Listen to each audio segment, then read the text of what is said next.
आज इन लोगों ने प्रेरित किया कि भगवान देवादिदेव महादेव जी का शिवरात्रि उत्सव है, तो कुछ शिव चर्चा, शिव लीला कथा, जैसे श्री जी की इच्छा। परम वैष्णवाचार्य भगवान शिव की ही कृपा से इस अधम को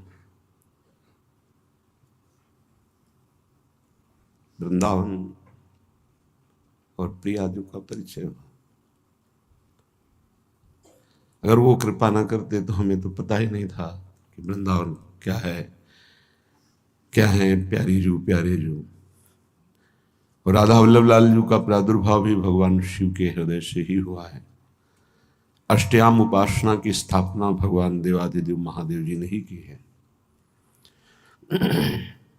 जहां ये चर्चा आती है कि भगवान शिव का भी प्रवेश नहीं, वहां श्री जी के श्रीअंग श्रृंगार की, श्री अंगों का श्रृंगार करने का अधिकार केवल ललिता विशाखा आदि सखियां और उनके कृपा पात्र जनों को ही है।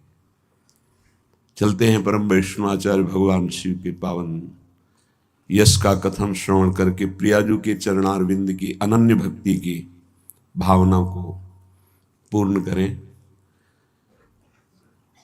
जब तक शक्ति नहीं है तो शिव में शक्ति हटा दीजिए मात्रा, तो क्या बचा? सौ हुआ ना। यही परम शक्ति है। ये जो परम शक्ति है हमारी श्री जी के अंश से है। जितनी भी अम्बा शक्तियां हैं वो स्वामिनी जी के अंश से हैं। ऐसे अंशी प्रियाजू की चरणारविंद की रति स्पष्ट देवादिदेव महादेव जी की कृपा से मिली है। राधा बाबा की प्रारंभिक उपासना भी भगवान शंकर की ही, उन्हीं की कृपा से राधा राधा राधा और भाव देश में प्रवेश करके प्रिया प्रीतम की सेवा में आज अपने वृंदावन में ही उपस्थित है। पूज्य राधा बाबा, पूज्य भाई जी, बड़े बड़े महापुरुष। गंगा तरंग रमणी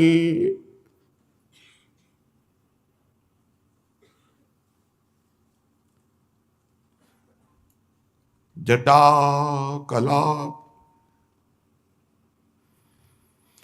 गंगा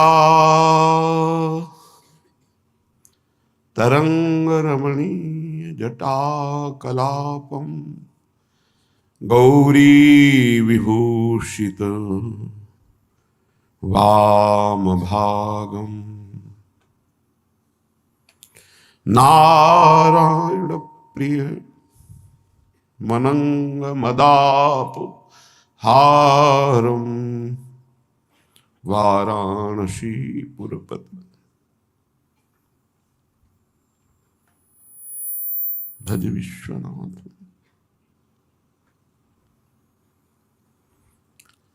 वाचामगोचरमनेक गुणस्वरूपम वागीश विष्णुसुरसेवित पादपीठम वामेन विग्रहवरेण कलत्रवंतम वाराणसीनाथमनाथनाथम वाराणसीपुरपतिं भज विश्वनाथम। भूताधिपं भुजगभूषणभूषितांगं व्याघ्राजिनाम्बरधरं जटिलं त्रिनेत्रम् आशांकुशाभयवरप्रदशूलपाणिं वाराणसीपुरपतिं भज विश्वनाथं। शीतांशुशोभितकिरीट विराजमानं भाले क्षणानलविशेषितपञ्चबाणं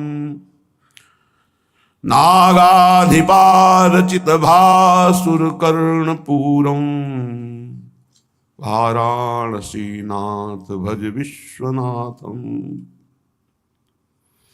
पंचाननं दुरितमत्तमतंगजानां नागांतकम दनुज पुंगव पन्नगानम दावानलम मरण शोक जराटवीनां वाराणसी पुरपतिम भज विश्वनाथम।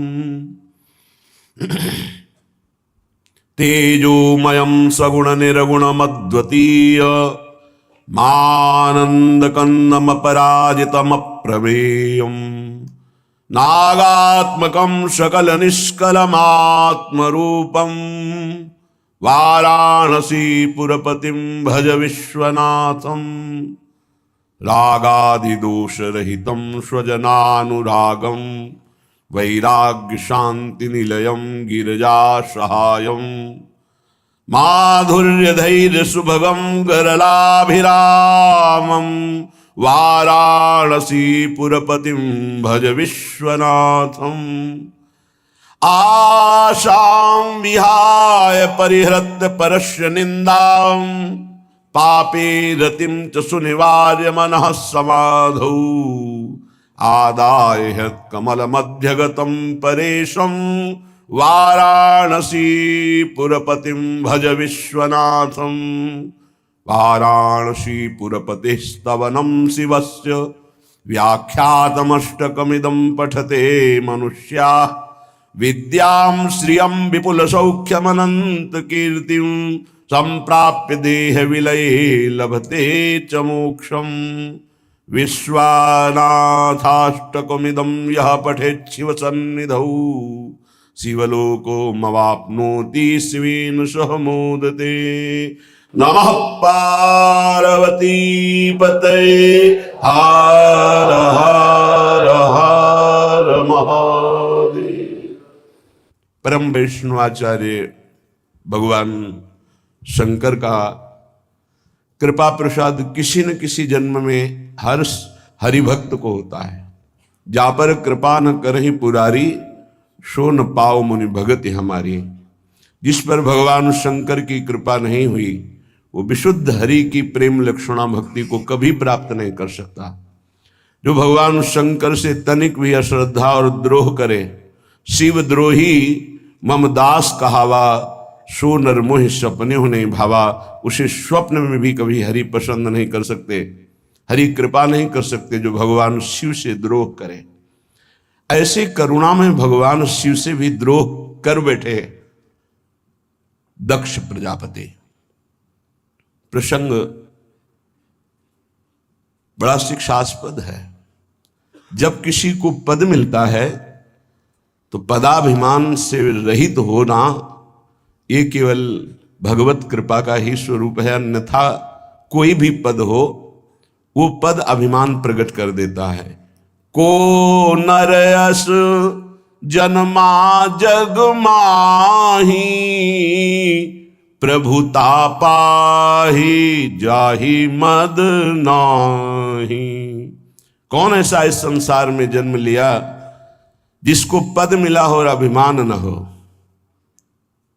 वो हम अमुक एक गर्व बना रहता है। विदुर जी ने पूछा इतने उच्च पद में विराजमान प्रजापति पद ये ब्रह्मा जी के समान सम्माननीय पद होता है। प्रजापति सबसे बड़े ब्रह्मा जी हैं। तो दक्ष को प्रजापति पद मिला। इतने बड़े ज्ञानी, इतने बड़े प्रजा के रक्षक, इन्होंने भगवान शिव से द्रोह क्यों कर लिया? विदुर जी ने प्रश्न किया। जिन्होंने अपनी परम सुंदरी, परम ज्ञानमयी, जिनका नाम सती जी था, उनका ब्याह भगवान शंकर से किया। फिर भगवान शंकर से हमने सुना कि उन्होंने द्रोह किया तो कष्टम चराचर गुरुम निर्वैरम शांत विग्रहम। क्या करे, पुरानी दोस्ती है वो, इसीलिए मनाना पड़ा था। जब यहां तो मनाना पड़ा था कि आप कृपा करके अपने इस लीला को जब इधर भेजा है तो, नहीं तो चित्त जब आसक्त हो जाता है उसको हटाना बड़ा कठिन होता है। ये भगवान शिव ने ही कृपा करके श्री जी के चरणों में दिया। असंभव था कि चित्त हट जाए, क्योंकि अनन्य, जिसे अनन्यता कहते हैं, ऐसी कट्टर अनन्यता देवाधिदेव भगवान महादेव जी में उन्हीं की कृपा से थे। अब जैसे उनकी चर्चा होते हो कैसे, इसीलिए जैसे गाड़ी रफ्तार से चल रही हो, एकदम अचानक मोड़ आ जाए तो संभालना मुश्किल पड़ता है। ऐसी अपनी जो सहज चर्चा चल रही उसमें जैसे अचानक ही मोड़ आया कि शिव चरित्र तो चराचर गुरुम निर्वैरम शांत विग्रहम, और हरि की जरा सी भी भक्ति हृदय में आ जाए तो ये छाए रहते हैं, अपने आप छाए रहते हैं, बिना बुलाए छाए रहते हैं। जैसे मार्कंडेय जी हरि के ध्यान में मगन थे तो भगवान शिव और अम्बा साथ आकर के आंख ही नहीं खोला, ध्यान में जाके प्रवेश कर गए। वहां हरि का ध्यान, अंतर ध्यान, और देखा देवादिदेव महादेव, आंख खोला सामने देखा। तो कहा प्रभु हमने तो आपका चिंतन भी नहीं किया। तो बोले हमारे प्राण प्यारे हरि की जो आराधना करता है मैं बिना बुलाए आ जाता हूं, उसको बिना बुलाए कृतार्थ कर देता हूं। कष्टम, ऐसे करुणा में, कर्पूर गौरम करुणावतारम, बड़े करुणा में, यद्यपि महान रुद्र हैं, आवेश में आ जाए तो त्रिभुवन को भस्म करने में सेकंड न लगे, तीसरा नेत्र खुले साथ भस्म हो जाए, खुलते ही भस्म हो जाए। यद्यपि इतने रुद्र हैं पर बड़ा ही सरल स्वरूप है। कर्पूर गौरम करुणावतारम, करुणा का साक्षात हरि की करुणा मूर्तिमान शिव रूप में विराजमान है। कस्तम चराचरम गुरुम, ऐसा कैसे हो सकता है कि चराचर के गुरु भगवान शिव से कोई विरोध कर ले। निर्वैरम, जो सदैव निर्वैर स्थिति में रहते हैं। शांत विग्रहम, जो सदैव शांत स्वरूप में स्थित रहते हैं। आत्मा रामम, जो बोध संपन्न है, जिनको किंचित मात्र भ्रम नहीं, वो द्वेष कैसे, और जिनका किसी से द्वेष नहीं उनकी निंदा कैसे हो सकती, उनसे वैर कैसे हो सकता है। आत्मा रामम कथम द्वेष्टि जगतो दैवतम महत, भला ऐसे महान से वैर कैसे किया जा सकता है जो चराचर का गुरु है, वैर रहित है, शांत मूर्ति है, आत्मा राम है, जगत के परम आराध्य देवाधिदेव है, उनसे वैर कैसे। फिर दक्ष ने तो अपनी पुत्री ब्याही थी, वो तो उनके वैसे ही परम पूज्य हैं। मैं सुनना चाहता हूं कि ऐसा क्या हुआ कि परम पावन भगवान शिव से दक्ष ने द्रोह कर लिया, और अंत में सुना कि भगवती सती जी ने अपने शरीर का यज्ञाग्नि में बलि दे देना, संपूर्ण यज्ञ का विनाश हो जाना। ऐसा क्या हुआ। मैत्रेय जी बहुत बड़े महापुरुष हैं, त्रिकालज्ञ महापुरुष हैं। वो कह रहे हैं पुरा विश्व सृजाम सत्रे समेता परमर्षया तथा अमरगणा सर्वे शानुगा मुनयुग्नयः। विदुर जी, एक बार का यह प्रसंग है कि जब दक्ष जी को पद मिला प्रजापति पद, तो सभा लगी, बड़े बड़े देवता ऋषि मुनि अग्नि वायु आदि प्रधान देवता अपने अनुयायियों के साथ उस सभा में एकत्रित हुए। अब उस सभा में महान पद प्राप्त किए हुए दक्ष प्रजापति प्रवेश किए, जैसे मानो तेजु में भुवन भास्कर पधार रहे हो, क्योंकि प्रजापति पद तो उस पद की योग्यता भगवान देते हैं, उस पद की सामर्थ्य देते हैं। उस विशाल सभा भवन का अंधकार दूर करते हुए भुवन भास्कर की तरह तेज से प्रकाशित दक्ष प्रजापति पधारे। उनको आता देकर संपूर्ण सभा हाथ जोड़कर खड़ी हो गई, क्योंकि पद ऐसा है, केवल ब्रह्मा जी नहीं खड़े हुए और महादेव जी नहीं खड़े हुए, और सब जितने देवता, जितने लोकपाल गंधर्व सब खड़े हो गए।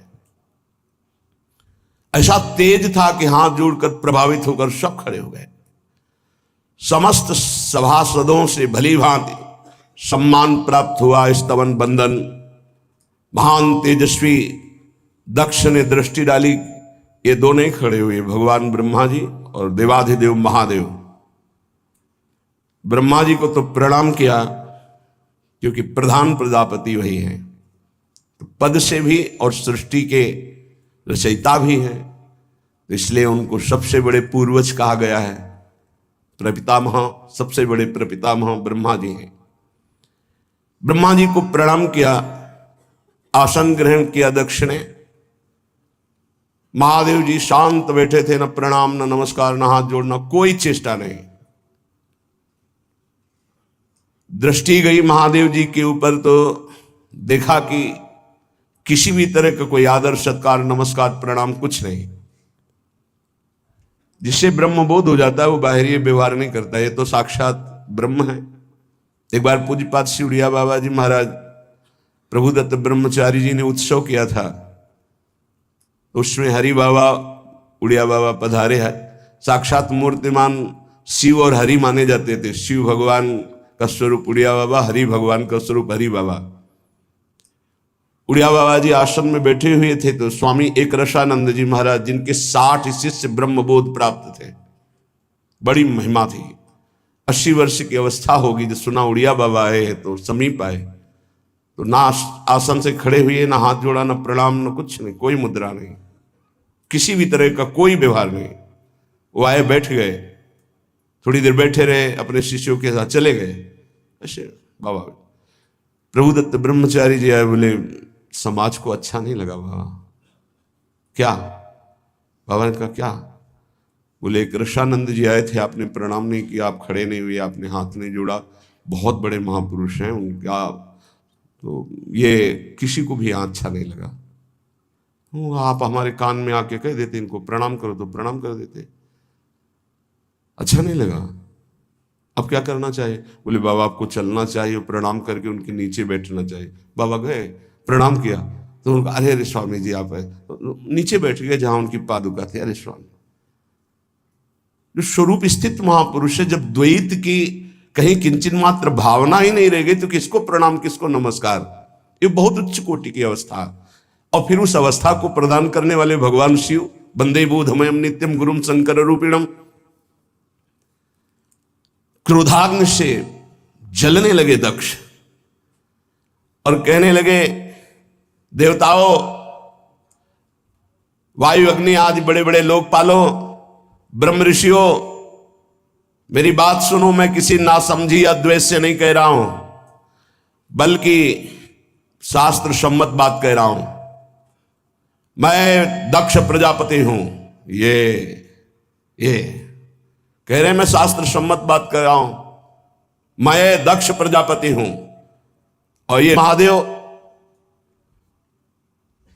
हमारा सम्मान नहीं किया। भाषा बदल गई। जब सती जी को अर्पित किया था तो चरण धो के पिया था और कहा था प्रभु मैं आपके इस लायक नहीं, मैं आपको कन्यादान कर सकूं। आपने स्वीकार किया मुझ अधम को, तुम्हारी पुत्री को सदा अपनी सेविका समझना और मैं आपका सदैव दास रहूंगा, क्योंकि मैं जानता हूं आप कौन हैं। ये दक्ष प्रजापति बनने के पहले की भाषा थी।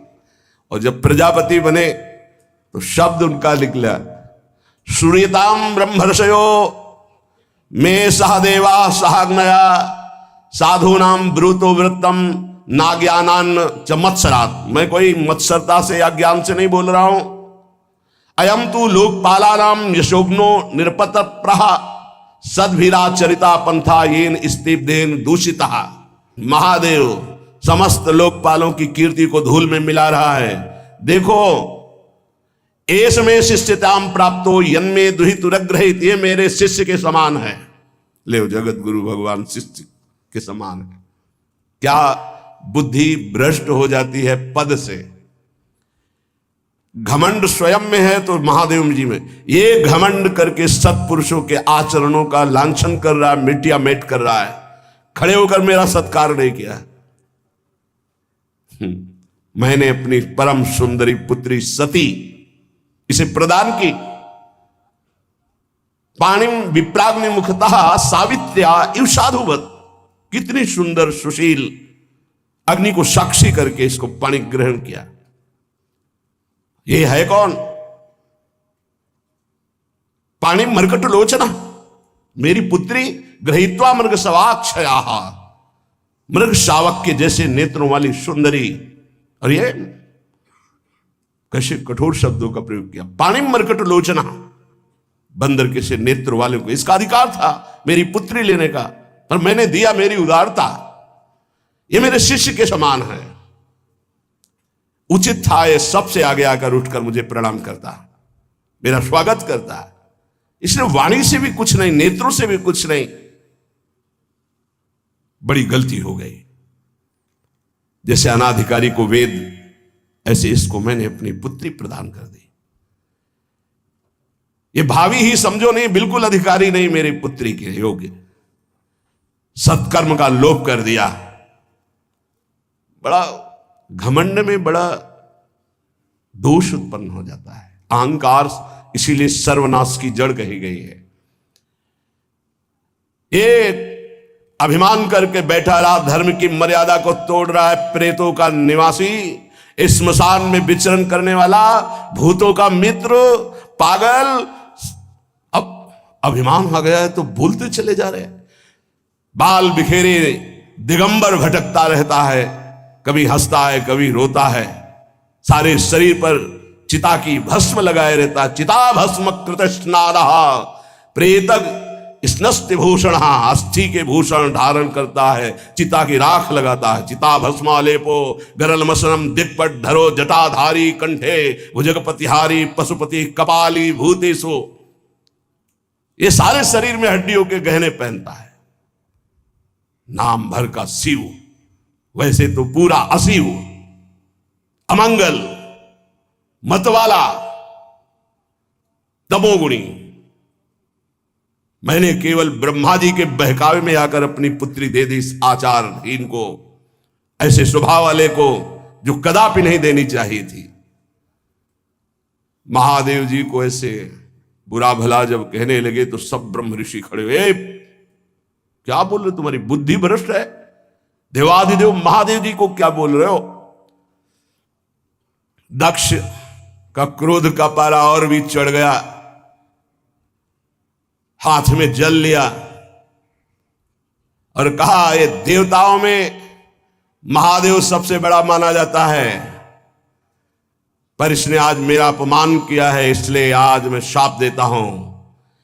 इंद्र, उपेंद्र, लोकपाल, देवताओं की किसी भी सभा में, यज्ञ में इसका सम्मान न हो, यज्ञ भाग से इसे वंचित कर दिया जाए। दंड विधान साप प्रजापति। आज से किसी भी लोकपालों के साथ, वायु, अग्नि, इंद्रादि, उपेंद्रादि देवताओं के साथ ही बैठकर यज्ञ भाग नहीं लेगा, मैं शाप देता हूं। उपस्थित बड़े बड़े ब्रह्म ऋषियों ने कोलाहल किया, अरे तुम्हारी बुद्धि नष्ट हो गई, ऐसा कैसे बोल दिया आपने?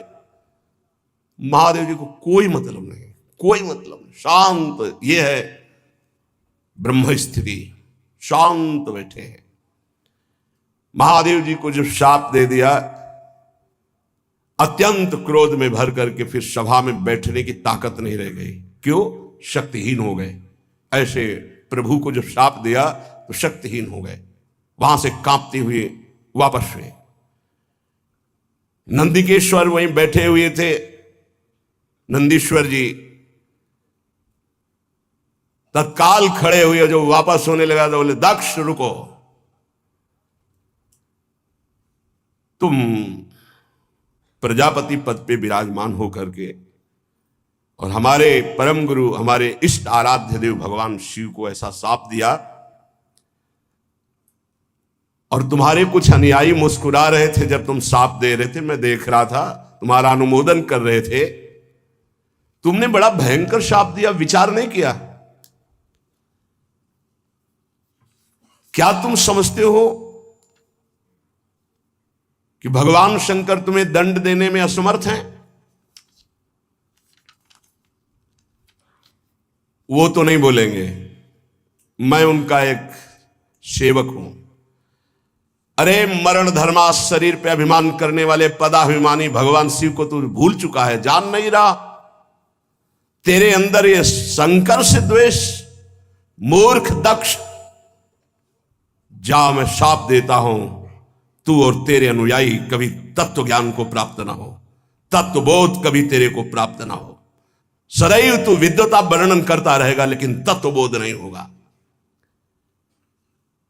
तू इन यज्ञों के द्वारा अक्षय पुण्य जो प्राप्त करता है, तो वेदों के अर्थवाक्य से सदैव मोहित रहे, विवेक भ्रष्ट हो जा और विषय सुख में ही तो रमण कर। ये मैं साफ देता हूं, शंकर द्रोही विषय भोगों में ही तो सुखमान। विद्वता की बात करेगा, तत्व बोध नहीं होगा, तेरे को विवेक नहीं होगा, केवल बाहरी अर्थवाद में तेरी बुद्धि फंसी रहेगी। कपट धर्म का आश्रय लेगा, विषयों में आसक्त रहेगा, कर्मकांड प्रधान रहेगा, देह बुद्धि तेरे में रहेगी, आत्मभाव का कभी तेरे अंदर चिंतन नहीं आएगा। जा तू अपने स्वरूप को विस्मृत होने वाले अज्ञान को प्राप्त हो जा। साक्षात भगवान शिव को अपमानित करने वाला कभी ज्ञान प्राप्त कर सकता है? जा तू स्त्री लंपट हो जा, जा तेरा मुख जिससे साप दिया है कुछ ही समय में बकरे का हो जाए। मूर्ख, कर्ममयी अविद्या को तू विद्या समझता है, सांसारिक पदों को तू शाश्वत समझता है।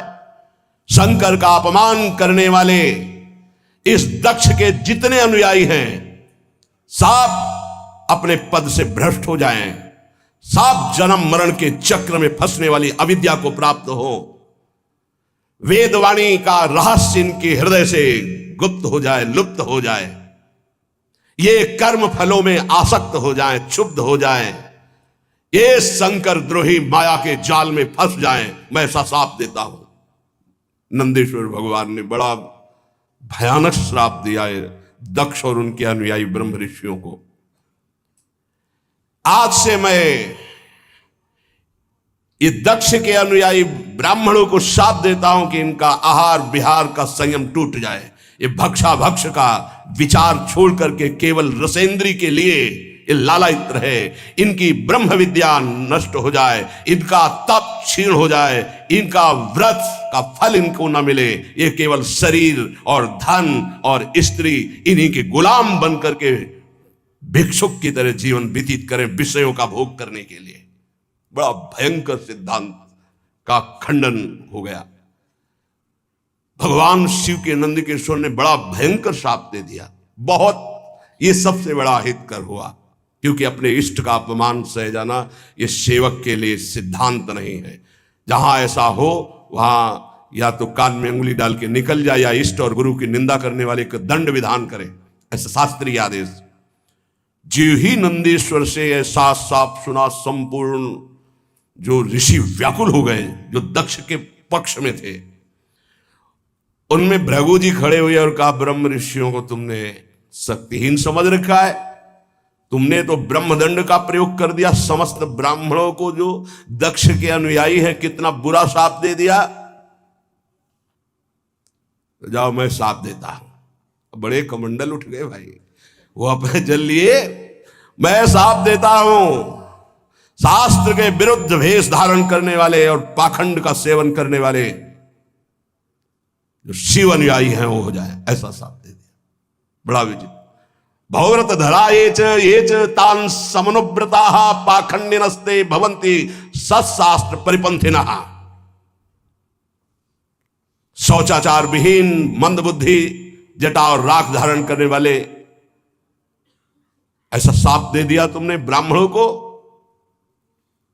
जाओ तुम लोग जो ब्राह्मणों की निंदा की है, इससे तुम्हारे अंदर पाखंड जागृत हो जाए, ऐसा शाप दे। अब बड़ा सापासापी शुरू हो गया।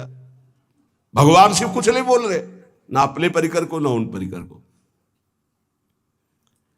भृगु जी के साथ देने के बाद भगवान शंकर उठे, बाघंबर समारा चल दिया। कोई मतलब नहीं, कोई मतलब। यह है ब्रह्म बोध प्रदान करने वाले जगत गुरु भगवान शिव की स्थिति। प्रजापति लोग उस सभा में एकत्रित हुए कि भगवान श्री हरि को प्रसन्न करने के लिए यज्ञ की जाए।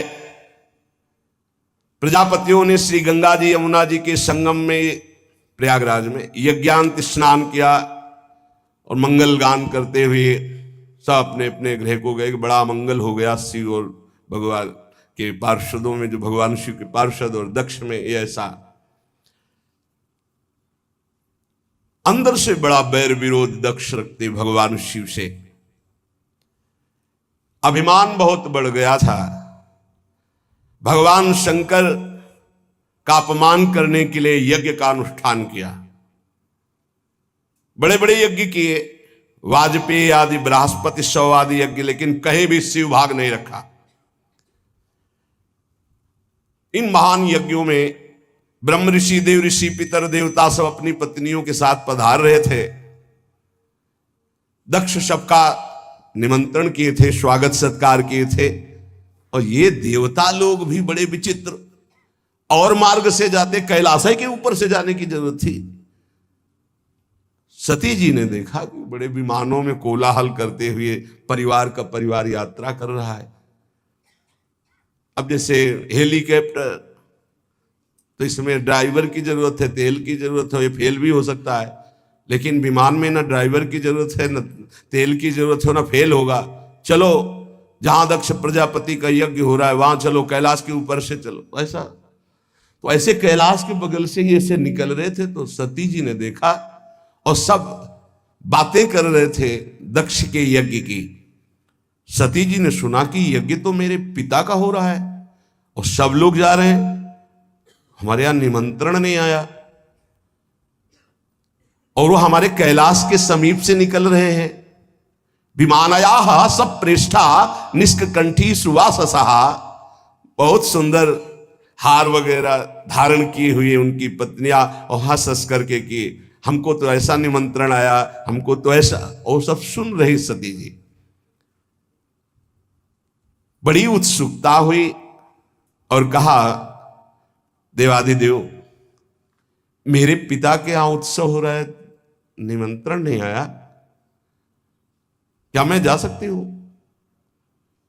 वामदेव, मैंने सुना है इस समय इस शरीर के पिता और आपके ससुर बड़ा भारी यज्ञ उत्सव कर रहे हैं, सब निमंत्रण में जा रहे हैं, हम भी चले? क्योंकि अपने आत्मियों से मिलने का मन करता है। मैंने देखा इन विमानों में हमारी बहनें भी थी जो अपने पतियों के साथ थी, बड़े सुंदर गहने आदि धारण किए हुए प्रसन्न मुद्रा में जा रही थी। बहुत समय हो गया मैंने अपनी मां को नहीं देखा, उत्सुकता हो रही है हमको भी।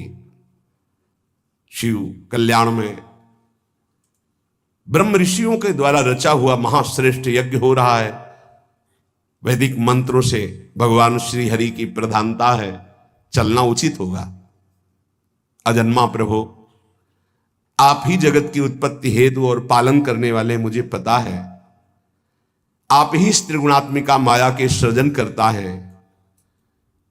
मैं आपसे प्रार्थना करती हूं, बहुत दीन हो रही हूं, क्या आप मुझे मेरे पिता के पास ले चलेंगे, माता के दर्शन कराएंगे, यज्ञ का उत्सव में सम्मिलित होने का सौभाग्य मिलेगा? कुछ नहीं बोले भगवान से। काहे नीलकंठ, आप जन्म रहित हैं, अजन्मा हैं, आप में भले उत्साह ना हो पर मेरा जन्म हुआ है, वो मेरे मां पिता है, मैं दर्शन करना चाहती हूं, उनसे मिलना चाहती हूं। देखो ना आकाश में कैसे राजहंस जैसे उड़ते विमान और उनमें हमारी बहनें जा रही हैं। ऐसी अवस्था में कौन ऐसा होगा जो अपने माता पिता के उत्सव में सम्मिलित ना हो? प्रभु, हो सकता है आपको ऐसा उत्तर देने का मन हो कि उन्होंने निमंत्रण नहीं दिया, तो पति के गृह, गुरु के पास और माता पिता के यहां बिना निमंत्रण के जाना चाहिए, शास्त्रीय सिद्धांत है। ये अंबा देवी कह रहे, सती जी कह रहे, भर्तुर गुरुर देह कृतश्च केतनम, गुरु के गृह में, पति के घर में और माता पिता के पास बिना निमंत्रण के जाया जाए, ऐसा शास्त्रीय सिद्धांत। निमंत्रण आए तो खास बात नहीं है, बिना निमंत्रण के भी जाए, गुरु के यहां, पति के यहां और माता पिता के यहां। इसलिए आप शायद ये कहना चाहते हो कि निमंत्रण नहीं आया तो मैं नहीं लिवा चलूंगा, तो सिद्धांत है, आपको हमारी इच्छा की पूर्णता करनी होगी। और आपको मैं याद दिला देती हूं कि आपने मुझे अर्धांग में विराजमान किया है, मैं उसी सम्मान को आप आपको याद दिला रही हूं कि मैं आपकी अर्धांग हूं, याचना करती हूं, अनुग्रहित कीजिए, मुझे हमारे माता पिता के पास भेज दीजिए। सती जी की बात सुन करके भगवान शंकर थोड़ा मुस्कुराए, कहा सुंदरी तुमने ठीक कहा कि बिना निमंत्रण के भी जाया जा सकता है। तो योदितम शोभन में शोभने अनाहुता अप्यभियंति बंधुषु ते यदुत्पादित दोष दृष्टयो बलीय सानाम्य मदेन मन्युना। यद्यपि माता पिता पति और गुरु के यहां बिना बुलाए जाना चाहिए, सिद्धांत है, पर तदपि विरोध मान जहां कोई तहां गए कल्याण न होई। यदि माता पिता तुम्हारे वैर मानते हो तो फिर नहीं जाना चाहिए, फिर नहीं जाना चाहिए। देहाभिमानी मद क्रोध से प्रबल हुआ, यदि वो अपमान करता हो तो फिर नहीं जाना चाहिए। ये सिद्धांत वहां चलता है जहां देहाभिमान रहित होकर के, मद रहित होकर के, दोष द्वेष रहित होकर के वो जो रिश्ते हैं उनका पालन किया जाता है। विद्या तप धन सुदृढ़ शरीर युवा अवस्था उच्च कुल, ये 6 गुण है, पर अभिमान आ जाए तो यही 6 दुर्गुण बन जाते हैं और उसका नाश कर देते हैं। ये 6 गुण अवगुण जब बन जाते हैं तो महापुरुषों का अपराध करा देते हैं और वो नष्ट हो जाता है जो महापुरुषों का अपराध करता है। मुझे लगता है यदि तुम अपने माता पिता के पास जाओगे तो वो तुम्हें आदर नहीं देंगे, मेरे संबंध के कारण भाव चढ़ा कर देखेंगे। ऐसी अवस्था में तुम सुख नहीं पाओगे। देवी, बाणों से बिन जाने पर उतनी पीड़ा नहीं होती जब प्रियजनों के द्वारा अपमान होता है। सबसे कठिन जाति अपमाना। जब अपने परिकर के, अपने प्रेमी जन, अपने संबंधी तुम्हें सम्मान नहीं करेंगे और रोष भरी दृष्टि से या उपहास करेंगे, तब तुम्हारा जीना मुश्किल हो जाएगा। इसलिए हृदय को शांत करो और इसी कैलाश में ही रहो। सती जी को भगवान शिव की ये बात अच्छी नहीं लगी। क्यों? क्योंकि ममता जागृत हो गई तो ममता रत सन ज्ञान कहानी फिर नहीं समझ में आती। मानो सती जी ने कहा कि अगर आप एक बार खड़े होकर प्रणाम कर लेते हमारे पिता को तो समस्या ही नहीं होती, पूरा झगड़ा इसी से तो हुआ। भगवान शिव अंदर की बात जान कहते, सुंदरी तुम ये कह सकती हो कि परमोन्नति को प्राप्त दक्ष प्रजापति पद पर जब विराजमान थे तो आप खड़े होकर प्रणाम क्यों नहीं किया? तुम मेरी आश्रिता हो इसलिए मैं तुम्हें बता रहा हूं। ये खड़े होना, हाथ जोड़ना, प्रणाम करना, नमस्कार करना, ये देहाभिमानियों का व्यवहार है। ब्रह्मबोध संपन्न महापुरुष उसी आत्मस्वरूप वासुदेव का सम्मान करते, बाहरी प्रक्रिया नहीं। अहंकार का पोषण अहंकार शून्य महापुरुषों के द्वारा नहीं होता। इसलिए मुझे लगता है तुम्हें नहीं जाना चाहिए। सुमध्य में ये नम्रता दिखाना, प्रणाम करना, हाथ जोड़ना, ये केवल व्यवहारिक क्रिया है। अगर अंदर के वासुदेव को नहीं पहचानता तो ये सब नाटक हो जाता है। तत्व ज्ञानियों द्वारा उसी आत्मस्वरूप वासुदेव का सम्मान होता है, बाहरी देहाभिमानी का नहीं। विशुद्ध अंतःकरण का नाम वासुदेव है, अपने स्वरूप में स्थित होना सबसे बड़ा सम्मान है। ये भगवान ज्ञान स्वरूप शिव का, मैं उसी वासुदेव में निरंतर स्थित रहता हूं, इसलिए न किसी को नमस्कार न किसी को प्रणाम। इसलिए अगर तुम्हें लगता हो कि मैंने तुम्हारे पिता का अपराध किया तो बिल्कुल नहीं। मैं देहाभिमानी को प्रणाम नहीं करता, देह में विराजमान उस आत्म तत्व को नमस्कार करता हूं और वो मैं हूं। इसलिए किसको नमस्कार? कौन? इस समय सती जी को अच्छा नहीं लग रहा है ज्ञान विज्ञान। व्याकुलता देखी। यदि तुम मेरी बात नहीं मानोगी और जाओगी तो संकेत में बता देता हूं ये तुम्हारे लिए बहुत ही हानिकारक होगा। क्योंकि जब प्रतिष्ठित व्यक्ति की आत्मीयजनों के द्वारा अप्रतिष्ठा होती है, अपमान होता है, तो उसकी तत्काल मृत्यु का कारण बन जाती है। वो संकेत में बता दिया है। भगवान शंकर शांत हो गए। ये देखकर सती जी को बिल्कुल अच्छा नहीं। खड़ी हुई,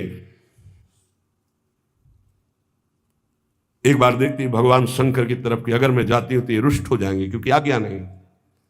एक तरफ विमानों की तरफ नहीं जाती हूं तो माता का दर्शन कैसे होगा, कैसे सुहृद जनों से मिलूंगी। बार बार एक क्रास चिंतन हुआ, हृदय चंचल हुआ। भगवान शिव की तरफ रुद्र दृष्टि से देखा और आंसू भी आ गए कि इन्होंने आदेश क्यों नहीं किया। समझ नहीं पा रहे अम्बा। भगवान शिव कह रहे हैं जब प्रतिष्ठित व्यक्ति की अप्रतिष्ठा जहां होती है तो मृत्यु से बढ़कर दुखदाई होता है। हो सकता है मृत्यु हो जाए, इसलिए नहीं जाना चाहिए। क्रास चिंतन से ही क्रोध का भयानक स्वरूप आता है। देवी सती थर थर कांपने लगी। एक तरफ शिव प्रेम, एक तरफ मात्र पितृ प्रेम। रोष भरी दृष्टि से भगवान शंकर की तरफ देखा। प्रधक्षति वैक्षत जात वे पथो, शरीर कांप रहा। रुद्र दृष्टि से देखा, शोक और क्रोध ने बेचैन कर दिया कि आपने आदेश क्यों नहीं किया। और दांतों से ओठ दबाते हुए शिव जी की तरफ रुद्र दृष्टि करते हुए चल दी। और विचार किया मैंने, कई बार इनसे प्रार्थना की इशारे से कि मुझे आदेश दे दो, पर आदेश नहीं दिया। ठीक है ना दो आदेश, मैं जा सकती हूं। देखो यहां त्रुटि हो रही। सदगुरु, प्रिय प्राणपति, पूज्यजन बिना इनकी आज्ञा के कदम नहीं रखना चाहिए। अगर आज्ञा नहीं है तो बड़ा मंगल है यदि कदम रख दोगे। लंबी लंबी सांस खींची, भगवान शिव की तरफ देखा और चल पड़े अपने पिता के घर अकेले।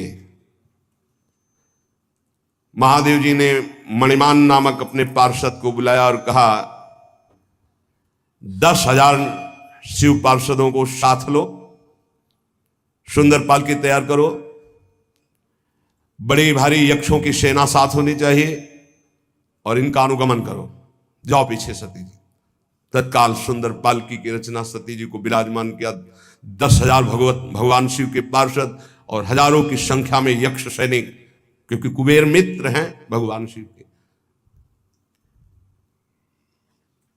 नंदिकेश्वर ने कहा प्रभु पालकी से अच्छा रहेगा, मुझे आदेश कीजिए।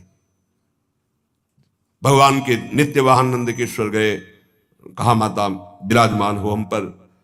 मैना पक्षी, गेंद, दर्पण, कमल, समस्त राज सामग्रियां, छत्र, चंवर, शंख, दुंदुभी आदि बजने लगी, चंवर डुलने लगे और अंबाजी विराजमान होकर अपने पिता के घर जा रही, बिना आदेश के, गुस्सा होकर।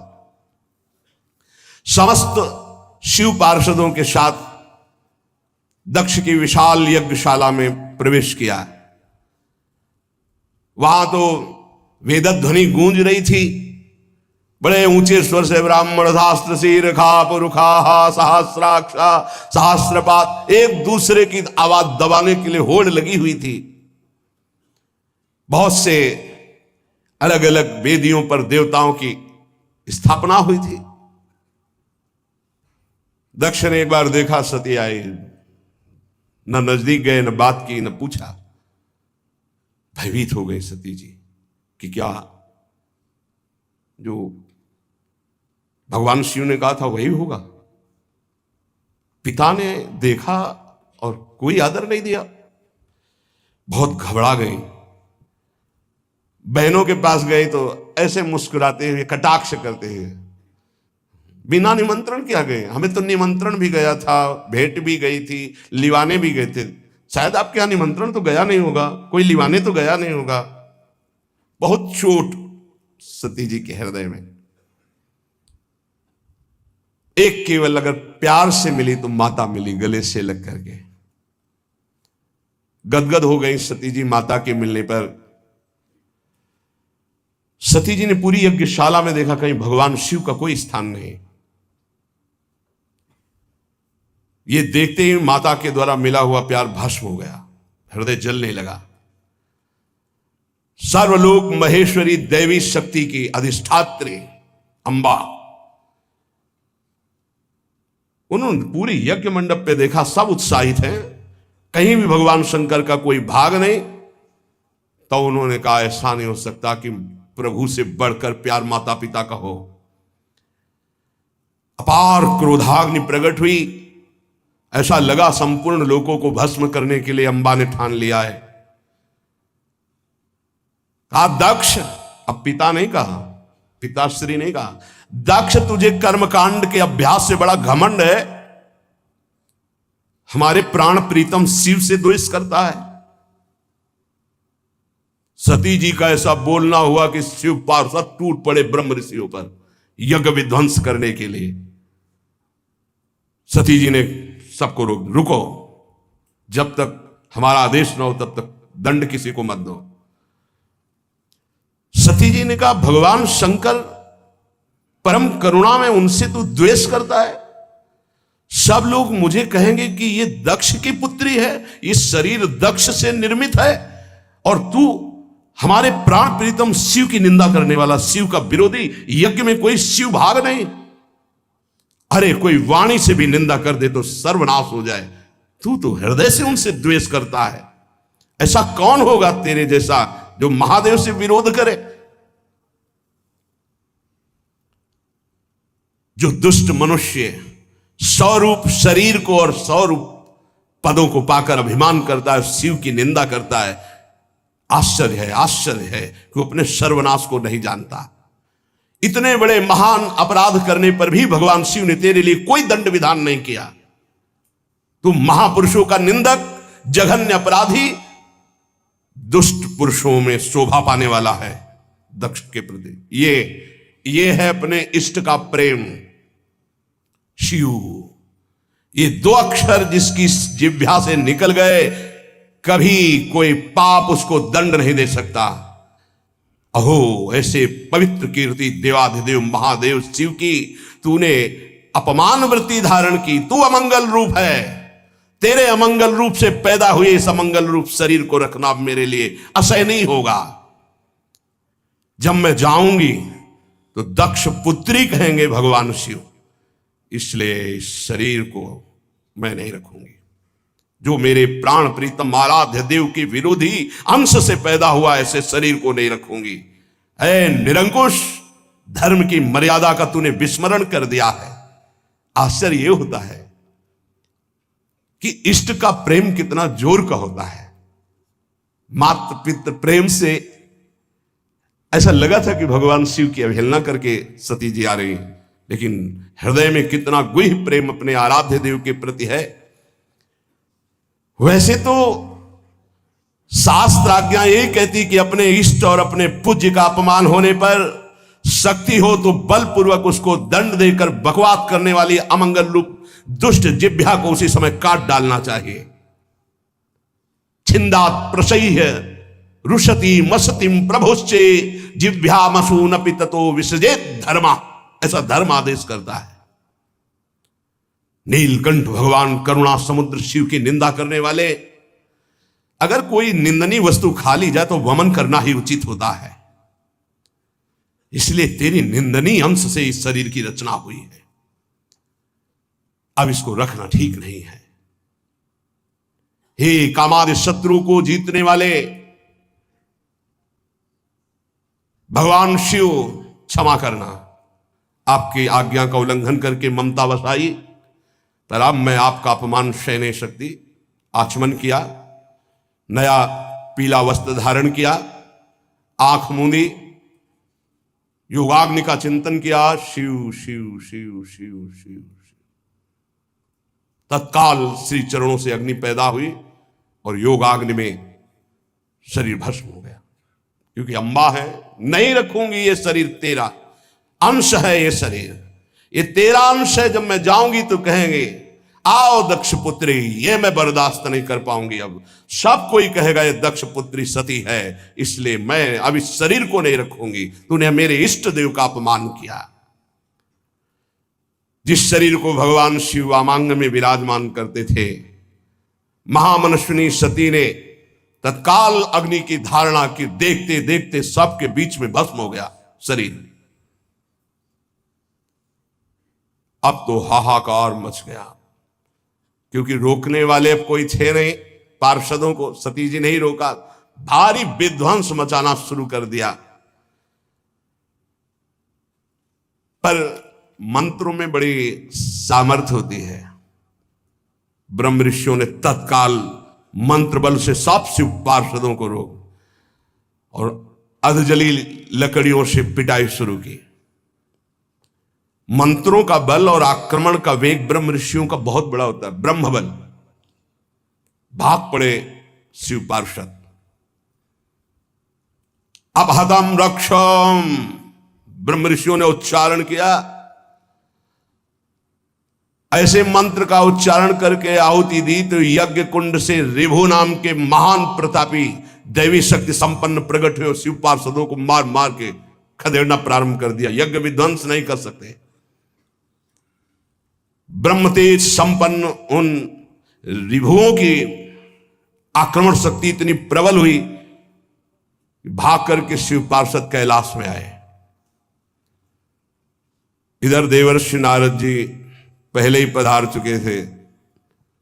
देवाधिदेव महादेव जी की वंदना करके पूरी की पूरी सूचना तत्काल अभी दक्ष के यज्ञ में सती जी ने योगाग्नि में शरीर भस्म कर दिया।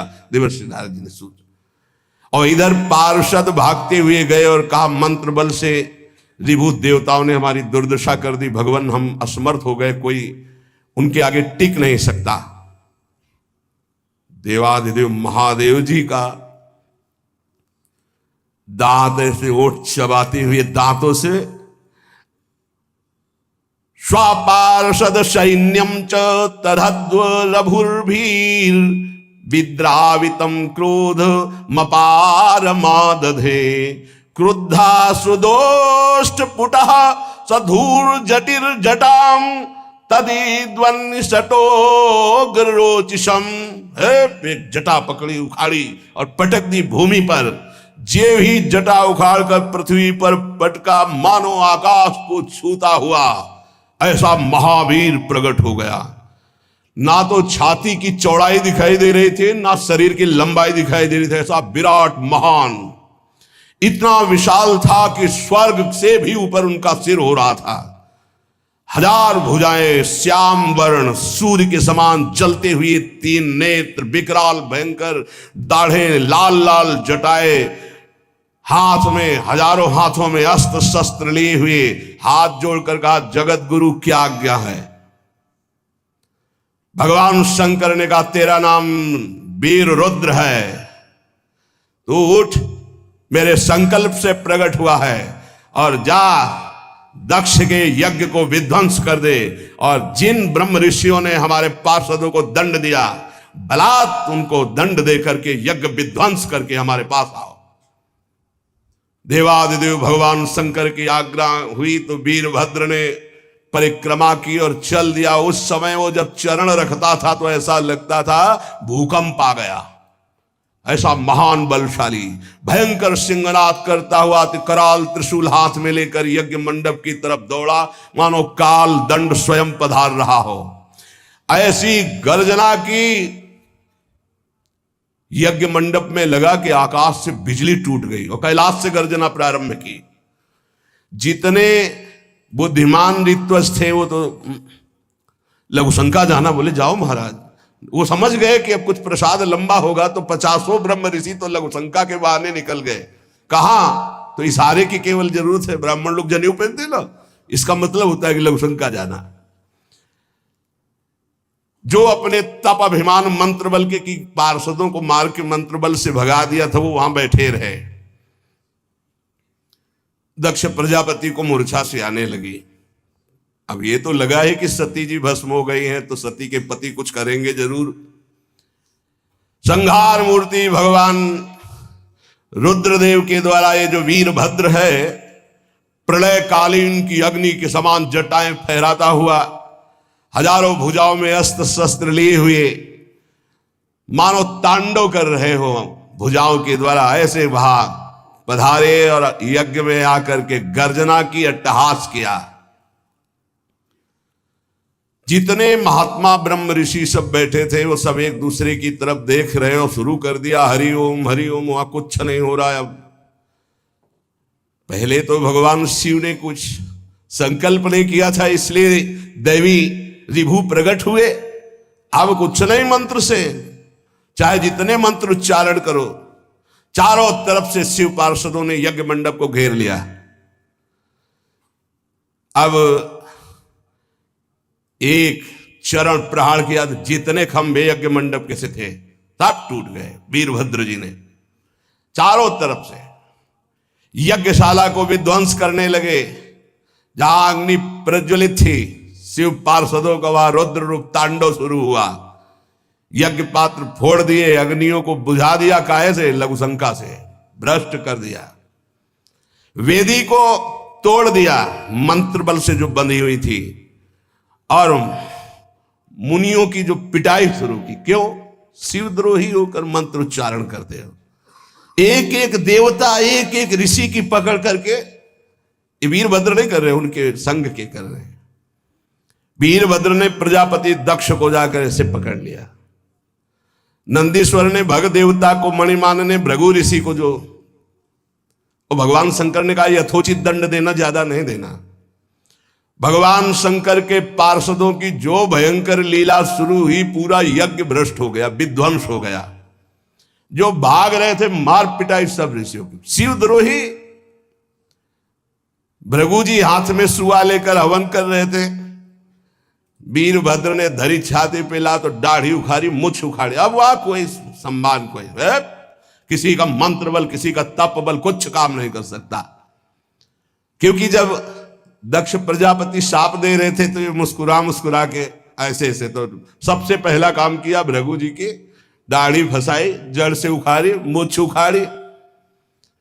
क्रोध में भरकर जब भग देवता है, यज्ञ के बहुत बड़े अधिकारी देवता है, जब दक्ष जी श्राप दे रहे थे तो ये कहते ठीक है ठीक है। दोनों आंखें पहले अंगुली डाल के निकाली, इन्हीं आंखों से शिव विरोध करते थे।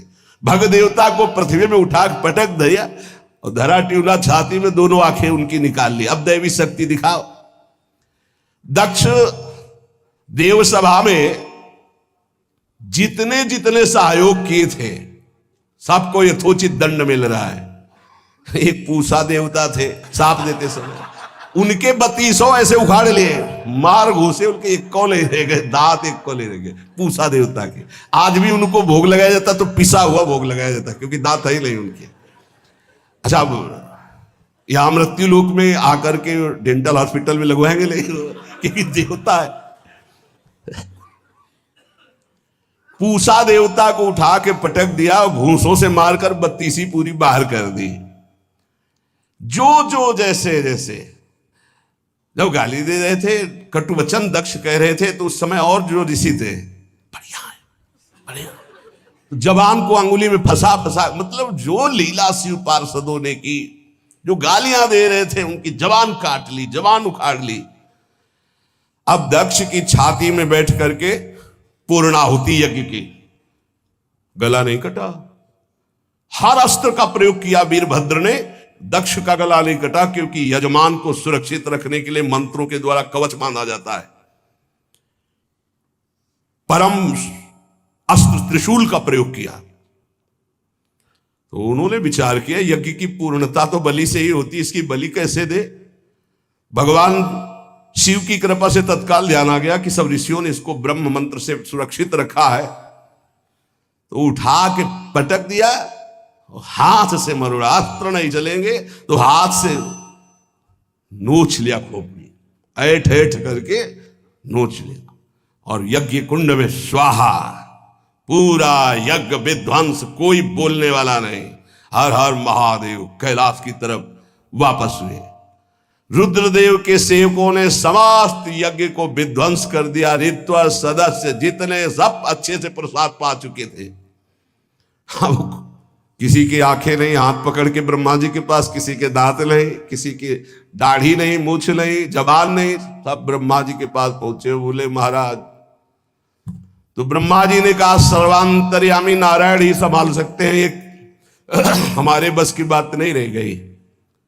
देवताओं ने भगवान नारायण का चिंतन किया। वो आए और कहा, बताओ महादेव जी से विरोध करने पर किसका मंगल हुआ है। तो उन्होंने कहा, प्रभु आज से यज्ञ परंपरा बंद हो जाएगी। तो उन्होंने कहा कि भगवान शंकर का जिस यज्ञ में भाग नहीं होगा वो यज्ञ पूर्ण ही नहीं हो सकती। हमारे मनाने से अच्छा है कि भगवान शंकर को मनाओ जाके, और वो मान जाएंगे तो हम आ जाएंगे यज्ञ में, हम आ जाएंगे तो यज्ञ पूर्ण हो जाएगी, पर उनको भाग दो। तो कहा गया यज्ञ का समस्त अवशेष भाग भगवान शंकर का। सब भगवान शंकर के पास गए, प्रार्थना की, बहुत रोए, करुणा वरुणालय, राजी हो गए। फिर यज्ञ हुआ। तो यजमान जिंदा होना चाहिए। यजमान की जो खोपड़ी थी जिससे तो उन्होंने साप दिया था भगवान को, तो भस्म हो चुकी थी। तो हुआ क्या हो, तो बोले जो बलि के लिए पशु था वही बलि पशु तो दक्ष बन गए, तो बलि पशु की गर्दन इनमें लगा दी जाए। तो बकरे की गर्दन लगा दी गई। तो दक्ष जी खड़े होकर अब जिस जबान से साप देते थे उससे बोलने की क्षमता वो खत्म हो गई। भगवान शिव के चरणों में जब गिड़गिड़ाए पढ़ करके प्रसन्न हुए, बोले यज्ञ पूर्ण होनी चाहिए। भगवान शिव की कृपा से यज्ञ पूर्ण हुई। इधर अंबाजी भगवान शिव से विलग होकर अपने शरीर को भस्म किया, हिमालय के यहां जाकर के पार्वती जी के रूप में प्रकट हुए। हिमालय पुत्री पार्वती बाल्यावस्था से ही निरंतर ध्यानस्थ रहना शिव अनुराग में। जब किशोर अवस्था हुई, किसी से कोई संभाषण नहीं करती थी माता जी, हर समय भगवान शिव के ध्यान में निमग्न रहना, कठोर तप करना शुरू कर दिया। जो बिल्व पत्र सूख कर गिर जाते थे, माता जी उसको अपने मुख में रख करके पा लेती। एक बिल्व पत्र, अपर्णा, शरीर सूखने लगा। माता जी का नाम अपर्णा। भारी तपस्या। भगवान शंकर को एकदम बोध हुआ कि सती का जन्म पार्वती के रूप में हिमालय के यहां हो चुका है और वो हमारे लिए कठिन तपस्या कर रही है। तो सप्त ऋषियों को बुलाया और उनसे कहा कि जाओ इनके प्रेम की परीक्षा लो। जानते हैं, सब कुछ जानते हुए भी ये होता है। जैसे लोग कहते हैं भगवान जानते हैं अपने भक्त को, तो परीक्षा क्यों लेते हैं? तो पढ़ाया तो टीचर ने ही है, तो सालाना परीक्षा तो होगी ही कि तुम क्या पढ़े हो। ऐसे ही तुम्हारे प्रेम की परीक्षा होगी। तुम हरि को चाहते हो या हरि की रची हुई माया को? हरि की हुई रची हुई माया में आकर्षित हो गए तो 0 आ जाएगा। और हरि की तरफ देखते रहे, माया से बच गए तो नंबर आ जाएंगे। 100 के 100 आते हैं यहाँ, 98-96 नहीं आते। 2 ही चैप्टर हैं, हरि पसंद कर रहे हो या हरि की माया। हर भक्त के सामने आता है तो प्रायः लड्डू ही खाने को मिलता है। बचता वही है जो मामे वे प्रपद्यन्ते माया में ताम तरंति थे, केवल हरि। पार्वती पहि जाई तुम प्रेम परीक्षा लेहु, गिरिहि पेरि पठयहु भवन दूरी करेहु संदेहु। हे सप्त ऋषियों, जाओ, हमारी आज्ञा है, पार्वती की प्रेम की परीक्षा लो। यदि पास हो जाए तो उनको तपस्या से निवृत्त करो। बोलो महादेव जी प्राप्त हो जाएंगे। जाओ भवन को चली जाओ, तपस्या की आवश्यकता नहीं। ऋषियों ने जाकर के पार्वती जी को देखा, मानो मूर्तिमान तपस्या विराजमान हो, अस्थिमात्र हो रहे शरीर, सूखे पत्ते बिल्व के। मुनि बोले, हिमांचल नंदिनी, इतना कठोर क्या प्राप्त करना चाहती हो? किसकी आराधना कर रहे हो? तुम्हारा लक्ष्य क्या है?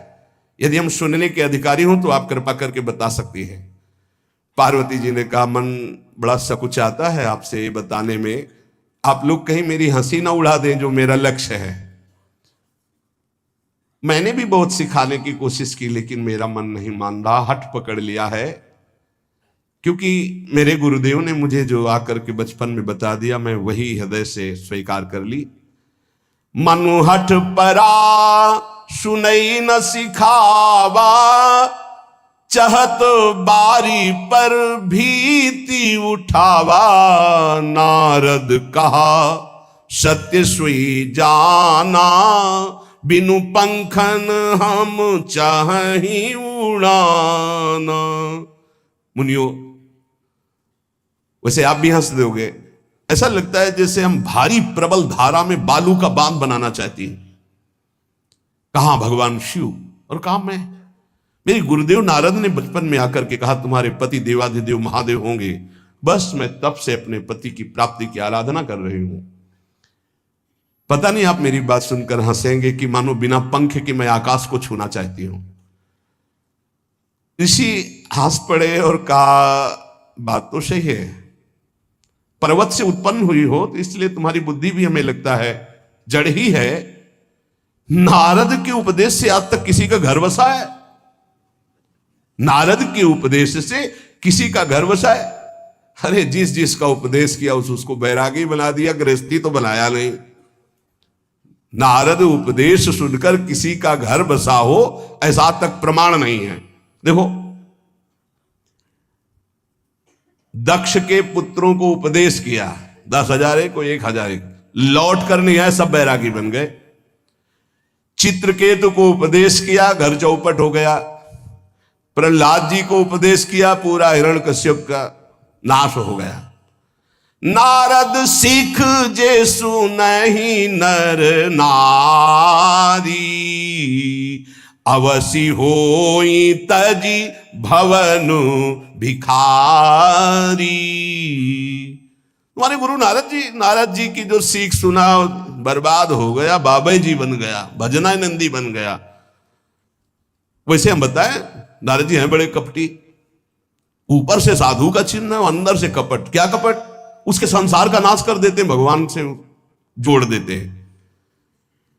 मुझे नारद जी की बात कम समझ में आती है। ये उल्टा बोल रहे ऋषि परीक्षा के लिए, गुरु निष्ठा हटाने के लिए, समझ रहे हो? पार्वती जी ने कहा बचपन में मेरे गुरुदेव ने बता दिया, वही में नारद जी की बात आज तक घर किसका? जो नर नारी नारद की बात सुने भवन त्याग करके भिखारी बन गया, प्रमाण है। उनके वचनों पर तुम विश्वास मान रही हो। महादेव जी को पति निर्गुण नीलाज कुबेश कपाली, अकुल अगेह दिगंबर ब्याली। नारद जी ने तुम्हें भगवान शिव को पति बिल्कुल निर्गुण समझो। निर्गुण को बता, दूसरा भी अर्थ होता है और एक अर्थ होता है कि कोई गुण नहीं। नीलाज, नंगे धड़ंगे घूमते कभी कभी। दिगंबर, कोई लज्जा नहीं। कुबेश, भाई सुंदर मुकुट लगाए हो, पोशाक पहने हो, नहीं, चिता की भस्म लगाए, मुंडों की माला पहने, बहुत बहुत बाघंबर डाल लिया, ये कुबेश है। कपाली, मनुष्य के मुंडों की माला। अकुल, आज तक कोई पता नहीं लगा कि किस कुल के हैं महादेव जी, क्योंकि सब कुलों के मूल है, मूल का मूल वही है, उनके मूल कोई है नहीं। आगे एक दीवाल नहीं है, 60,000 योजन का एक बरगद का पेड़ है, उसी के नीचे रहते। 60,000 योजन, 1 योजन 4 कोस, 1 कोस 3 किलोमीटर। कितना बड़ा वटवृक्ष? कैलाश में एक वटवृक्ष जिसके नीचे रहते 60,000 योजन का। 6 ऋतुएं शोभा देती उसी वटवृक्ष के। और कोई घर तो है नहीं महादेव जी के। और आभूषण भूल मत करना, बड़े बड़े विषैले सांपों का आभूषण कोई सोना चांदी नहीं पहनते महादेव जी। हमें लगता है ऐसा दूल्हा के लिए ऐसा तप। नारद जी ने ठग लिया तुम्हें, पागल बना दिया तुम्हें। देवाधिदेव महादेव के सुनो, इन्हीं ने शिक्षा दी थी सती को। ऐसे बौरे पति मिले, आग में जाके शरीर भस्म करना पड़ा। इसलिए हम तुम्हें बता रहे हैं कि बहुत सुंदर दूल्हा हम देख के आए हैं। हम जान गए थे कि तुम तपस्या कर रही हो। हरि का नाम सुना है? बैकुंठ में रहते हैं, बहुत सुंदर हरि है। यदि उनका आप वर्ण कर ले तो सुखी हो जाएंगे। बैकुंठ राजधानी, अब आभूषण उनके क्या कहना, पार्षद सही। ऐसे शिव जो चिता की राख लगाते हैं, सांपों की माला पहनते हैं, मुंडों की माला, सांप का जनेऊ, बाघंबर, हमें तो पसंद नहीं आए। और हमारी बात मान लो, ऐसे के पास स्त्रियां टिक नहीं सकती जिनके घर नहीं, आभूषण नहीं, धन नहीं, कोई भोग सामग्री नहीं, उदासीन, उनको किसी से मतलब नहीं। तो सुनो, हमारा विचार स्वीकार कर लो। अति सुंदर सुचि सुखद सुशीला, गावहि वेद जासु जस लीला। असबरु तुम्हें मिलावब आनी। बहुत सुंदर त्रिभुवनपति, बड़े सुशील गुणवान, जिनका यश वेद गाते गाते अघाते नहीं है, कोई दोष नहीं, सद्गुणों के समुद्र, लक्ष्मीपति, वैकुंठाधिपति। तुम्हें कुछ नहीं करना, हां बोलो, वो आएंगे, गरुड़ पे बैठाल के ले जाएंगे, तपस्या करने की जरूरत नहीं। पार्वती जी बहुत हंसी, सुनती भी हंसी कहा वचन भगवान। अच्छा अच्छा अच्छा, आपने ठीक कहा कि पर्वत से हमारा प्रादुर्भाव हुआ है, इसलिए आपको यह भी पता होगा कि पर्वत बहुत हठीला होता है, जहां डटा है वहीं डटा रह सकता है। सुनो, पर्वत से सोना भी उत्पन्न होता है, जो आग में जलाने पर भी अपना तेज बढ़ाता है, घटाता नहीं। तुम मेरे गुरुदेव के प्रति ऐसा बोले कि वो जिसको उपदेश करते हुए उसका घर उजड़ जाता है, तो बसो भवन उजरो नहीं डरो, पर नारद बचन न मैं परिहरऊं। अपने गुरुदेव के एक भी शब्द को मैं नहीं काट सकती, चाहे मेरा जीवन रहे या ना रहे। बसन हमारा और हमारा भवन, हमारा श्रृंगार, हमारा सर्वस्व, ये मिले या ना मिले, पर हमारे महादेव जी मुझे मिले। तुम आभूषणों की, वसन भूषण की बात कर रहे हो, ग्रह की बात कर रहे हो, पद की बात कर रहे हो। गुरु के बचन प्रतीति न जेहि, सपने हूं सुगम ना सुख सिद्धि तेहि। एक बात तुम्हें बता दूं सप्तऋषियों, जिसे अपने गुरुदेव के वचनों पर विश्वास नहीं, गुरुदेव का भरोसा नहीं, उसे कभी कोई सुख और सिद्धि कदा प्राप्त ही नहीं हो सकती। महादेव गुण भवन विष्णु सकल गुण धाम, जय कर मनोरम जाहि संते ही संकाम।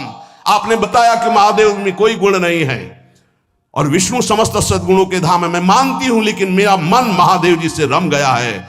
अब तो केवल महादेव जी, पहले मिलते हो सलाह करते तो तुम्हारी बात सुनती, अब तो गुरुदेव नारद जी ने जो उपदेश किया वही मैं करूंगी। अब मैं जन्म संभुहित हारा, को गुण दूषण करे विचारा। ये इष्ट निष्ठा होनी चाहिए। अब तो हमारा जन्म आराध्य देव के लिए, अब कौन गुण दोष का चिंतन करे। जन्म कोटि लग रगर हमारी, बरऊ शंभुनता रहूं कुमारी। करोड़ जन्म लूंगी, अगर इस जन्म में महादेव जी ने मिले तो करोड़ जन्म लूंगी, हर जन्म तप करूंगी, पर हमारे प्रीतम होंगे महादेव, पति होंगे महादेव। तजऊ न नारद कर उपदेशु, आपु कहाई सत बार महेशु। हजार बार आकर के, सैकड़ों बार आकर महादेव जी भी कहें कि अपने गुरुदेव के वचन छोड़ दो, तो मैं अपने गुरुदेव के वचनों का त्याग करने वाली नहीं। आप जा सकते हैं, बहुत जगत में कुंवारी कन्याएं और कुंवारे वर हैं, उनका ब्याह करा दीजिए। मेरी तो केवल एक ही बात रहेगी, हर जन्म महादेव जी के लिए। समस्त सप्तऋषियों ने साष्टांग दंडवत की और कहा, जगदम्बा आप नित्य शिव की अर्धांगिनी, भगवान शिव ने ही मुझे भेजा था आपकी परीक्षा के लिए। जाओ, भगवान शिव सब जान रहे हैं, ब्याह पक्का, अब आपको तप करने की जरूरत नहीं है। तुम माया भगवान शिव, सकल जगत पितुमात, नाई चरण सिर मुनि चले, पुनि पुनि हर्षत गात। प्रणाम करके सप्तऋषि गए हिमांचल से, कहा सादर अपनी कन्या को लेवा लाओ और ब्याह की तैयारियां शुरू करो। महादेव जी ब्याह के लिए पहले से ही राजी हैं और समस्त देवता ब्रह्मा जी आज उनके पास जा रहे हैं प्रार्थना करने के लिए। इधर जब पार्वती जी को लेकर हिमालय अपने घर पे आते हैं, तब भगवान विष्णु, समस्त देवता, ब्रह्मा जी कैलाश पहुंचे, जहां भगवान शिव विराजमान थे। सबने स्तवन किया और कहा, प्रभु बहुत दिन से एक लालसा है, सकल सुरन के हृदय शंकर परम उछाहु, निज नैनन देखा चाहें नाथ तुम्हार विवाह। भगवान विष्णु ब्रह्मा जी समस्त देवताओं ने कहा प्रभु हम सबके मन में एक उत्साह है, आप दूल्हा हो हम सब बराती हो, आपका विवाह देखना चाहते हैं। प्रभु ये उत्सव देख ले तो हमारा जीवन सार्थक हो गया, आप हां बोलो। कामदेव के मद को चूर करने वाले आपको दूल्हा रूप में देखना चाहते हैं हम सब। स्वामी का स्वभाव होता है सेवक को सुख देना। पार्वती जी ने अपार तप किया है आपके लिए, आप उनको अंगीकार कीजिए। भगवान विष्णु ब्रह्मा जी की प्रार्थना सुन करके भगवान शिव जी ने कहा तथास्तु, ठीक है ब्याह पक्का। देवताओं ने नगाड़े बजाए, फूलों की वर्षा होने लगी, देवाधिदेव महादेव की जय के नारे कैलाश में गूंजने लगे। सप्तऋषि भगवान शिव के पास आए, कहा प्रभु बड़ी अनन्य है पार्वती जी आपकी, अखंड प्रेम है। हमने बड़ा छल करके उपदेश किया, लेकिन उन्होंने कहा कि मैं नारद जी का उपदेश नहीं त्याग सकती, करोड़ों जन्म लूंगी और हर जन्म महादेव जी के लिए। भगवान शिव जी की आंतरिक वृत्ति जो पार्वती जी की प्रीति की है उसे कोई नहीं जानता। बहुत विरह में रहे, ऐसा न समझे कि देवाधिदेव महादेव जी परम उदासीन है, नहीं। सती जी के वियोग में बड़ी विचित्र दशा महादेव जी की हुई थी। सप्तऋषि फिर गए पार्वती जी के पास और कहा भी बीच में घटना घट गई, कामदेव गया था महादेव जी की समाधि को भंग किया तो महादेव जी ने कामदेव को भस्म कर दिया, तो अब ब्याह का मतलब क्या रह गया। भवानी ने कहा तो तुम क्या अभी तक भगवान शिव को कामयुक्त देखते थे क्या? क्या तुम समझते हो तुम्हारे जान काम अब जा रहा? अरे अब लगे शंभु रहे सभी कारा, तुम्हारी नजर में अभी तक भगवान भिखारी थे और अब काम को भस्म किया है। अरे हमने भगवान शिव की आराधना की, हमारे जानी सदा शिव जोगी अज अनवद्य अकामो अभोगी। मैंने तो शिव को सदा ही योग संपन्न ब्रह्मबोध देखा है। वचन और कर्म से मन से मैंने यदि भगवान शिव को अपना स्वामी माना है, योगी अजन्मा अनिंद्य काम रहित भोगहीन, तो निश्चित मुझे प्राप्त होंगे। भगवान शिव के पास फिर सप्तऋषि गए, बोले प्रभु गजब की निष्ठा है, केवल आपके प्रति प्रेम है। ब्रह्मा जी ने लगन रची, सप्तऋषियों को बुलाया और कहा ब्याह दोनों तरफ, ये लड़की पक्ष की लगन, ये वर पक्ष की लगन। ब्याह तय हो गया, दिन नक्षत्र घड़ी, नगाड़े बजने लगे देवताओं के लिए, सुमन वृष्टि हुई। ब्रह्मा जी ने सबको बुलाया, हिमालय ने सबको निमंत्रण दिया, बड़े बड़े पर्वत भेंट लेके आ रहे हैं, बड़े बड़े रसनिधि समुद्र भेंट लेकर के आ रहे हैं। वहां भोजन पान के लिए हिमालय के पास कोई कमी थोड़ी थी, रस की नदियां बह रही थी, विविध प्रकार के रस, विविध प्रकार के फल, विविध प्रकार के भोग वहां सब व्यवस्थित किए जा रहे हैं। ब्रह्मा जी ने कहा देखो सबसे पहले नारायण की समाज रहेगी, दूल्हे की नहीं रहेगी, नहीं तो गाली ही पड़ेगी। हिमालय के यहां प्रवेश पाने के लिए बरातियों में सबसे पहले नारायण, फिर देवराज इंद्र का परिकर, वायु देवता, अग्नि देवता, सबसे पीछे दूल्हा की बारात। बात तय हो गई। ऐसे ऐसे सब लगे संवारन सकल सुर, वाहन विविध विमान, हो ही सगुन मंगल सुबद, करहि अप्सरा गान। सब अपने अपने वैभव संपन्न सब तैयार हो रहे हैं। बोले महाराज दूल्हे को तैयार किया जाए। शिव ही शंभुगन करहि सिंगारा, जटा मुकुट अहि मोर संवारा, कुंडल कंकन पहिरे ब्याला, तन विभूति पट के हरि छाला, शशि ललाट सुंदर सिर गंगा। नयन तीन उपवीत भुजंगा, गरल कंठ उर नर सिर माला, अशिव वेश शिव धाम कृपाला, कर त्रिशूल अरु डमरु बिराजा, चले बसहा चढ़ी बाजही बाजा, देखी शिवहि सुरत्रिय मुस्काही,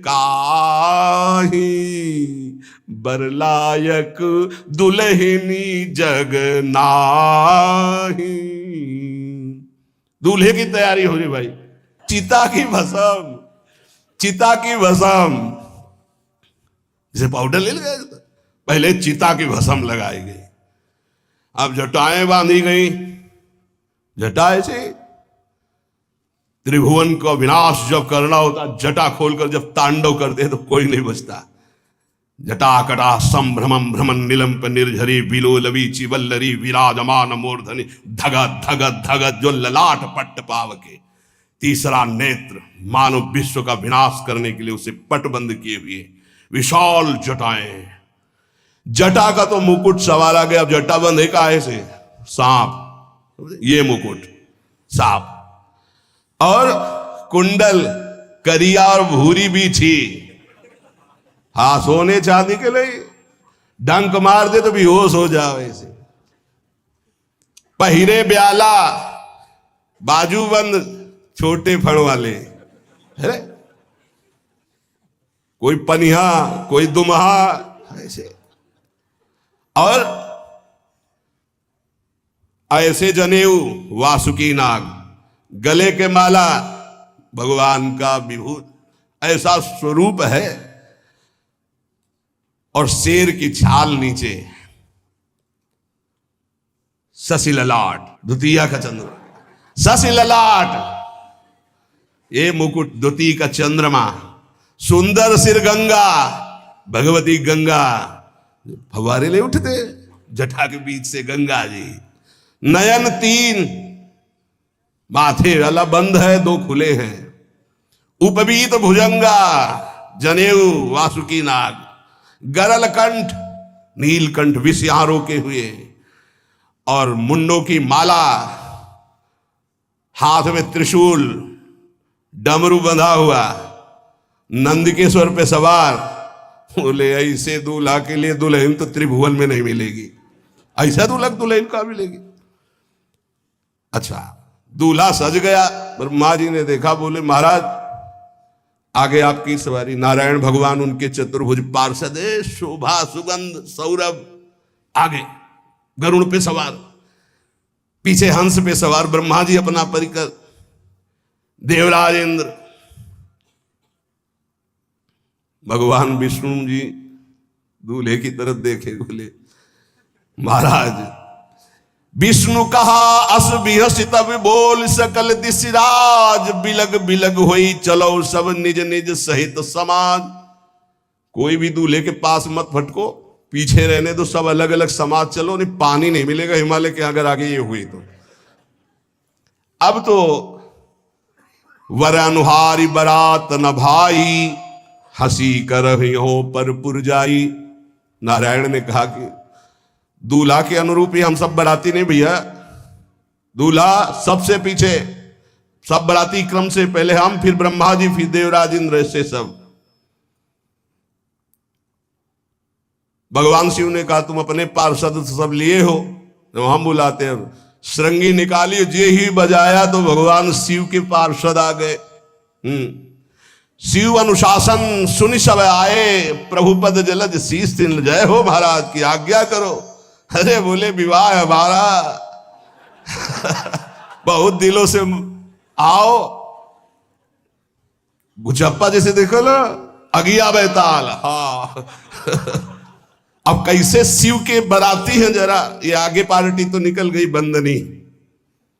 ये जो भगवान शिव ने बुलाया बरातियों को, अपने साथियों को मुखहीन विपुल मुख काहू, बिनु पद कर को बहुपद बाहु, विपुल नयन को नयन विहीना, रिष्ट पुष्ट को अति तन खीना। किसी के एक को मुख नहीं, केवल मांसई का पिंड है, और किसी के पूरे शरीर में मुख ही मुख है। किसी के एक भी हाथ पैर नहीं है, लुढ़कता चल रहा है, और किसी के बहुत से हाथ पैर हैं। किसी के नेत्र नहीं है, किसी के बहुत नेत्र हैं। बड़ा विचित्र। किसी के हड्डी हड्डी है तो कोई बहुत मोटा है, कोई बहुत पतला है। तन खीन को अति पीन, पावन को अपावन, गति धरे भूषण कराल कपाल, कर सब सद्य सोनित तन भरे। खरस्वान सुमर सुकाल मुख गण भेष, अगणित को गने बहु जिनस प्रेत पिशाच, जोगी जमात वर्णत नहीं बने। पिशाचिनी खून लपेटे नाच रहे, भगवान शिव का विवाह। और भूत और किसी के सुअर के मुंह, किसी के कुत्ता के मुंह, किसी के गधा के मुंह। बड़ा विचित्र भेष भगवान के शिव के पास। नाचहि गावे गीत, कौन अप्सरा गंधर्व नहीं, परम तरंगी भूत हो, ऐसे बच रहा है। ये गान हो रहा है, हड्डी हड्डी है भूत की, भगवान शिव के सामने नाच रहा है, गा रहा है। कैसा शोभा होगी। खून लपेटे पिशाचिनी, अगिया बैताल, रोड लाइट, अगिया बैताल, भगवान शिव की बारात। भूत प्रेत बड़े मौजियल, स्वामी का विवाह हो रहा है, खूब छिड़क कर नाच रहे। देख ले तो मूर्छा आ जाए। अब बनी है बारात, तो जस दूल्हा तस बनी बराता। बाजा कौन बाज रहे हैं? कोई गाल बजा रहा है, कोई मुंह बजा रहा है, और बैंड थोड़ी बज रहे। कोई चीख रहा है तो जैसे अलग अलग नहीं, तुरही बज रही, ये वहां कोई बाजे नहीं, सब भूत है। भूत प्रेत पिशाचिनी ऐसे स्वर निकल रहे हैं। अब भगवान श्री चले नंदिके पर सवार होकर, जस दूल्हा तस बनी बराता। हिमालय बड़े उत्सव में है। देवाधिदेव महादेव जी की महिमा हिमालय की पत्नी से नारद जी ने सब सुना रखी है।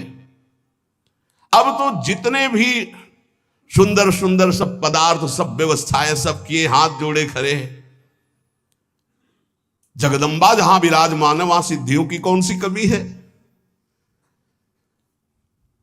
ये हुआ कि जय हो, बारात पधार रही है। सामवेद का गान करते हुए गरुड़ पर विराजमान भगवान नारायण। सब हिमालय वासी ओहो धन्य है, धन्य। यही दूल्हा है, बाराती है। दूल्हा तो भी बहुत सुंदर हो गए, सब देख के लुभायमान हो गए। नारायण परिकर सब।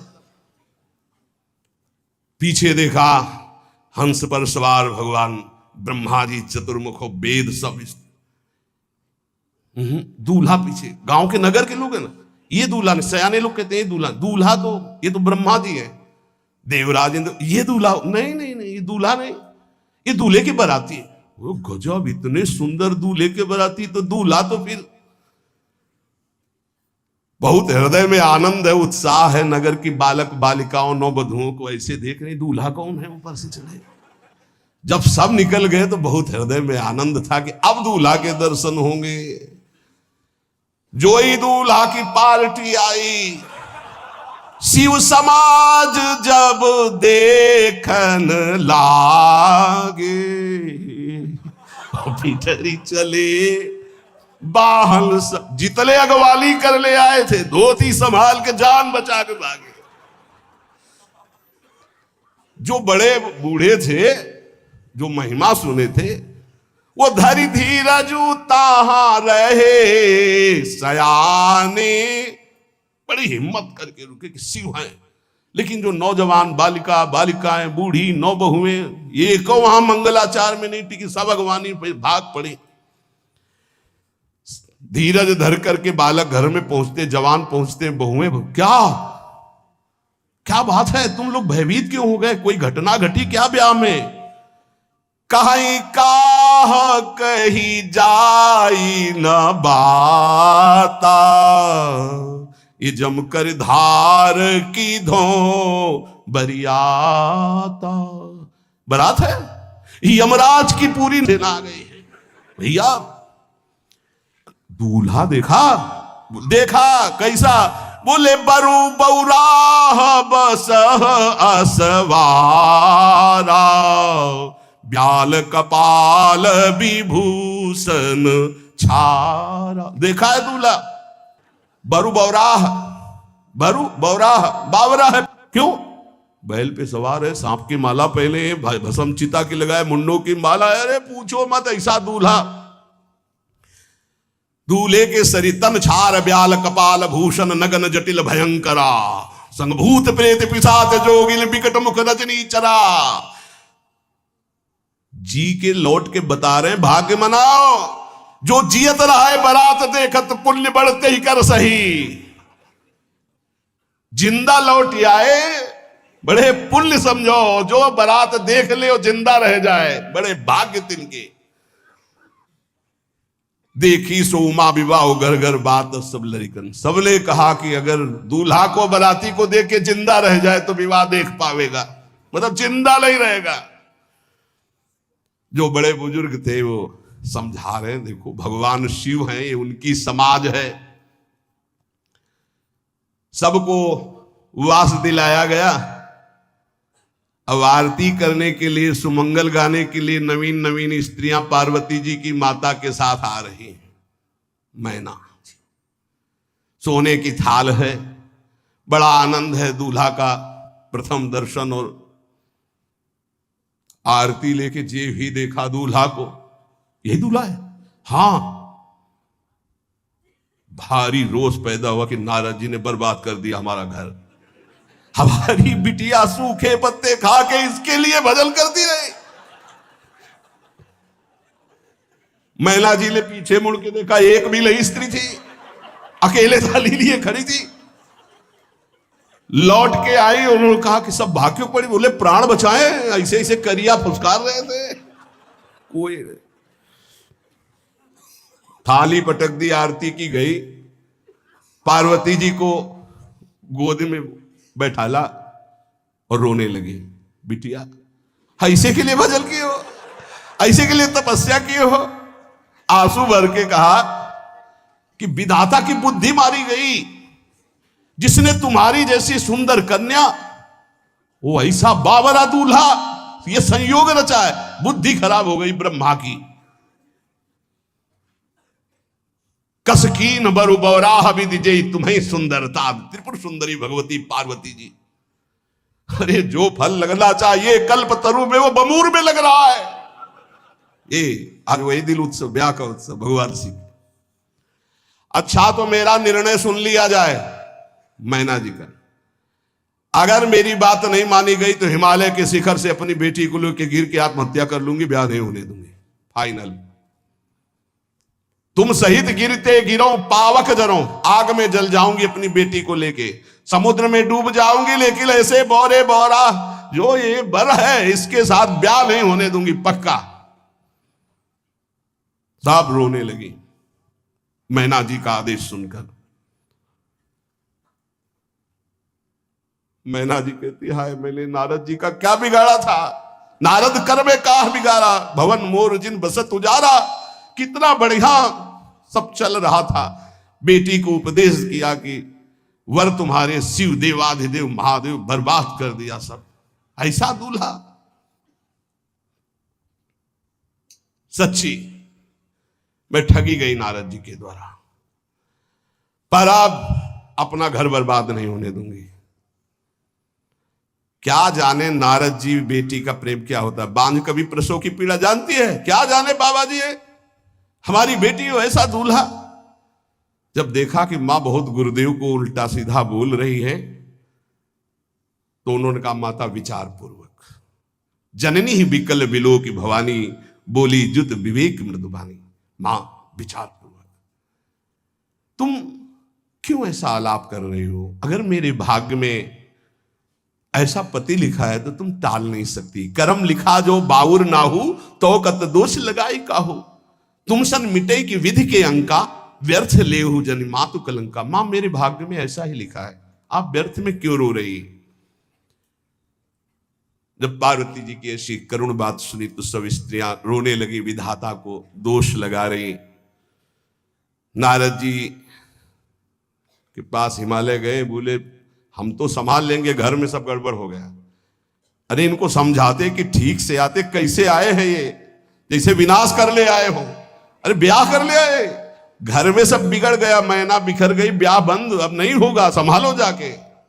नारद जी गए और जाकर के मैना को कहा, देखो ये इनका बाहरी रूप है, ये जो आपके यहां पार्वती के रूप में जन्मी, ये नित्य इनकी अर्धांगिनी सती है, जो यज्ञ भवन में शरीर छोड़ करके आपके यहां जन्मी, ये इनकी नित्य संगिनी है। आप ऐसा शोक मत कीजिए। नारद जी विविध प्रकार से माता को समझाया। इनके द्वारा एक भ्रम हो गया था, तो इनको शरीर त्यागना आवश्यक हो गया। जब भगवान श्री राम सिया जी के लिए हे खग हे मृग हे मधुकर श्रेणी तुम देखी सीता मृग नैनी ऐसा पुकार रहे, तो भगवान शिव ने प्रणाम किया और सती जी के मन में संशय हुआ। सती जी ने सीता वेश धारण किया। जब भगवान शिव ने जाना तो उसी समय त्याग कर दिया था कि अर्धांगिनी रूप में अब कभी स्वीकार नहीं करो, क्योंकि पूज्य माता का रूप आपने धारण किया। तो मूल बात ये थी, इसीलिए योगाग्नि में जाकर शरीर को भस्म कर दिया और आपके यहाँ पार्वती जी के रूप में जन्मी है।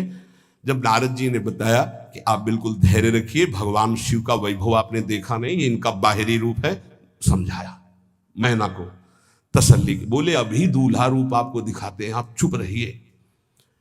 तब मैना के हृदय में कुछ शांति हुई। जितने गांव के नगर के सब लोग थे, सबको सूचना पहुंची, डरो मत, भगवान शिव है, ये लीला कर रहे हैं। अभी नारद जी गए और बोले विवाह करना है कि नहीं करना, शंकर जी से कहा। बोले वाह इसीलिए, बोले ये सब बंद करो आप, ये रूप से विवाह होता है, वह हमारी सारी जो बिचौलिया हमें पीट रहे हैं, उधर जाओ तो उधर, ये रूप हटाओ। बोले कौन सा रूप धारण करें, दूल्हा रूप धारण करो। भगवान शिव ने जे भी, बहुत सुंदर शिव है, कर्पूर गौरम जैसे चिदानंद, 16 वर्ष की अवस्था, हाथ में दर्पण और अद्भुत मुकुट धारण किए हुए, जटाएं ढकी हुई, गौरवर्ण, वो सुंदर रूप जो देखे सो मोहित हो जाए। ध्याये नित्यम महेशम रजति किरणिमं चारु चंद्रावतंसम। कैसा सौंदर्य रूप महादेव जी का। चलो अब जो जेवनार के लिए सब शुभ नववधुएं सब मैना जी को बुलाया, देखो दूल्हा आ रहे हैं, एक एक कदम ऐसे चल रहे, संभाल संभाल के जैसे चलना सीख रहे हो। तांडव करने वाले चरण है, पर नारद जी ने अब नहीं, नव किशोर अवस्था, हाथ में दर्पण, वो सुंदर रूप भगवान शिव का, एक एक कदम बारात में जो देखे सो मोहित। मैना ने कहा हो अहो भाग्य, ऐसे दूल्हा। बोले वही हैं जो नंदी पे सवार थे, इनके स्वरूप को जानना बड़ा कठिन है। अब जो सुंदर जेवनार हुई बरातियों के साथ भगवान शंकर की बड़े मधुर गीत गाए जा रहे हैं। मुनियों ने फिर हिमवान को लगन पत्रिका सुनाई। विवाह का ठीक समय देख करके समस्त देवता और वेद स्वयं मूर्तिमान होकर वेद उच्चारण कर रहे हैं। भगवान शिव का पाणी ग्रहण संस्कार हो रहा है। पार्वती जी जब श्रृंगार करके सभा में आई ब्याह मंडप पे, तो कोई ऐसा नहीं था जो देखकर मोहित न हो गया हो। त्रिपुर सुंदरी अंबा है, लेकिन सब ने उनके श्री चरणों में सर झुकाया, क्योंकि जगदात्मा महेश पुरारी जगदंबिका जानि भव भामा सुरन मनन मन कीन प्रणाम। ऐसा सुंदर रूप अंबा जी का त्रिपुर सुंदरी है। जब वो दुल्हन रूप में पधारी, कोई भी ऐसा नहीं था जो एक बार देखकर मोहित न हो, पर सब श्री चरणों में, क्योंकि जगदंबिका है, भगवान शिव की आद्या शक्ति है। सुंदरता मर्जाद भवानी जाय न कोटि बदन बखानी। करोड़ों मुखों से यदि वर्णन हो तो इस समय जो पार्वती जी का सुंदर रूप है, नव किशोरी और दुल्हन रूप, पार्श्व में बैठे अत्यंत सुकुमार, कपूर और चांदी की तरह गौर वर्ण, एकदम तेजोमय, विशाल नेत्र, स्वर्ण आदि के आभूषण, कहीं कोई एक बिच्छू सर्प कुछ नहीं, बिल्कुल नव किशोर राजकुमार स्वरूप भगवान शिव। पार्वती का मन रूपी भौरा शिव जी के रूप को देखकर लुभायमान हो रहा है। आज्ञा वही, ब्याह प्रारंभ हो। आश्चर्य की बात, गणेश जी का पूजन सबसे शुरू हुआ। लियो, मुनि अनुशासन गणपति पूजे शंभु भवानी, गणानान्त्वा गणपति हवामहे प्रियानान्त्वा प्रिय। लियो, बोले गणेश जी और पार्वती जी के मतलब पुत्र का भाव अतल कि वो जो उट्टल लगा रही थी उसी से ये आदि गणेश है, ये आद्य गणेश है। जैसे आदि ब्रह्म, जैसे आदि ब्रह्म स्वरूप ये गणेश है। भगवान शिव और पार्वती जी ने प्रथम गणपति पूजन किया। मुनि अनुशासन गणपति ही पूजे शंभु भवानी, को सुनि संशय करे जनी। ये अनादि जी जान, कोई संशय मत करना कि ये वो पुत्र है जो पार्वती जी से प्रकट हुए। बोले नहीं, ये अनादि गणपति का पूजन हो रहा है जो ब्रह्म गणपति है। जस विवाह कै विधि श्रुति गाई, महामुनिन सो सब करवाई। गही गिरीश कुश कन्या पानी, भवई समर्पी जानी भवानी। पाणी ग्रहण संस्कार किया, कन्यादान। ये बहुत बड़ा गृहस्थ धर्म में परम पावन है। देखो, जो हमारी पूर्व धर्म मर्यादा की संस्कृति कितनी पावन संस्कृति है, जिसको आज हम भूलते चले जा रहे हैं, मनमानी आचरण करते चले जा रहे हैं। इसलिए गृहस्थ भी सुख में नहीं रह गया है। गृहस्थ अगर धर्म के अनुसार हो तो उसको परम पद की प्राप्ति होती, परम मंगल होता है। बहुत ये जो हमारी धर्म मर्यादा है बहुत सुख देने वाली है, लेकिन इसका प्रतिदिन उल्लंघन ही होता जा रहा है। न माता से मतलब, न पिता से मतलब, मनमानी आचरणों से मतलब, जो मन जैसे आवे वैसे बहे, ये हमारी धर्म मर्यादा। देखो स्वयं भगवान कैसी मर्यादा है, पानी ग्रहण कर रहे, कुछ जल मंत्र, ब्रह्म ऋषि साक्षी, फिर पानी ग्रहण। पानी ग्रहण जब कीन महेशा, ये हर से तब सकल सुरेशा। वेद मंत्र मुनि बर उच्चरहि, जय जय जय शंकर सुर करहि। बाजहि बाजन विविध विधाना, सुमन वृष्टि नभ भय विधि नाना। जिस समय पाणी ग्रहण भगवान देवादिदेव महादेव रंबा पार्वती का हुआ, समस्त देवता मुनिगण वेद मंत्र उच्चारण करते हुए जय हो जय हो जय हो, विविध बाजे बज रहे, पुष्पों की वर्षा हो रही। हर गिरिजा कर भयउ विबाहु, सकल भुवन भरी रहा उछाहु। भगवान शिव और पार्वती जी का विवाह संपन्न हुआ। बहुत कुछ श्री चरणों में भेंट रख करके हिमांचल ने प्रार्थना की, प्रभु आप तो कृपा के समुद्र हैं, अगर मेरी पुत्री से कभी कोई गलती हो जाए तो क्षमा करना। नाथ मामम प्रांशम ग्रह किंकरी करेहु, क्षमेउ सकल अपराध हुई प्रसन्न वरदेव। हे शिव, आपसे एक ही प्रार्थना है, मेरी पुत्री अबोध है, कभी कोई गलती कर दे तो हे नाथ मैं क्षमा चाहता हूं, मेरी पुत्री से कभी आप रुष्ट मत होना। बहुत प्रकार से भगवान शिव ने उनको आशीष दिया, ढांढस बंधाया। फिर भगवान शिव और उमा आनंद पूर्वक कैलाश पधारे। चरित सिंधु गिरजा रमन, वेद न पावहि पारू। बरने तुलसीदास किमि, अतिमति मंद गवान। कह रहे भगवान शिव की महिमा को तो वेद नहीं पार पा सकते। गोस्वामी तुलसीदास जी कह रहे मैं भला उस महिमा को कैसे गा सकता हूं, मैं तो गवार बुद्धि का हूं। भगवान शिव और माता पार्वती जी आज भी अब भी कैलाश में विराजमान है। हर गिरजा विहार नित नयऊ, यही विधि विपुल काल चली गए हो। भगवान शिव और पार्वती का जो मंगल में विवाह सुनेगा, भगवान के चरणों में प्रीति समस्त पापों का नाश होकर हृदय की निर्मलता, हरिहर में प्रीति निश्चित प्राप्त होती है। क्योंकि ये परम वैष्णवाचार, परम बोध संपन्न जगत गुरु भगवान शिव की लीला हृदय के अहंकार को मिटाती है। ये अहंकार के अधिष्ठात्र देवता है भगवान शिव, और जब तक अहंकार रहता है तो हरि के चरणों में या प्रियाजू के चरणों में प्रीति नहीं होती। सुनहु राम कर सहज स्वभाव, जन अभिमान न राखे काहू। तो भगवान शिव जिस पर कृपा करते तो अहंकार का अपहरण कर लेते हैं और दैन्य भरी भक्ति हरि के चरणों में हो जाती है। इसीलिए भगवान श्री राम अपनी अयोध्या वासियों से हाथ जोड़कर कहा, और एक गुप्त मत सबई कहो कर जोरी, शंकर भजन बिना नर भगति न पावे मोरी। भगवान शिव और पार्वती का ब्याह संपन्न हुआ, आज भी कैलाश में नित्य विहार करते हुए विराजमान है। ऐसे उनके चरणों को प्रणाम करके अपने आराध्य देव के चरणों में प्रीति मांगते हैं। नमः पार्वती पतये हर हर हर महादेव। जय जय श्री राम।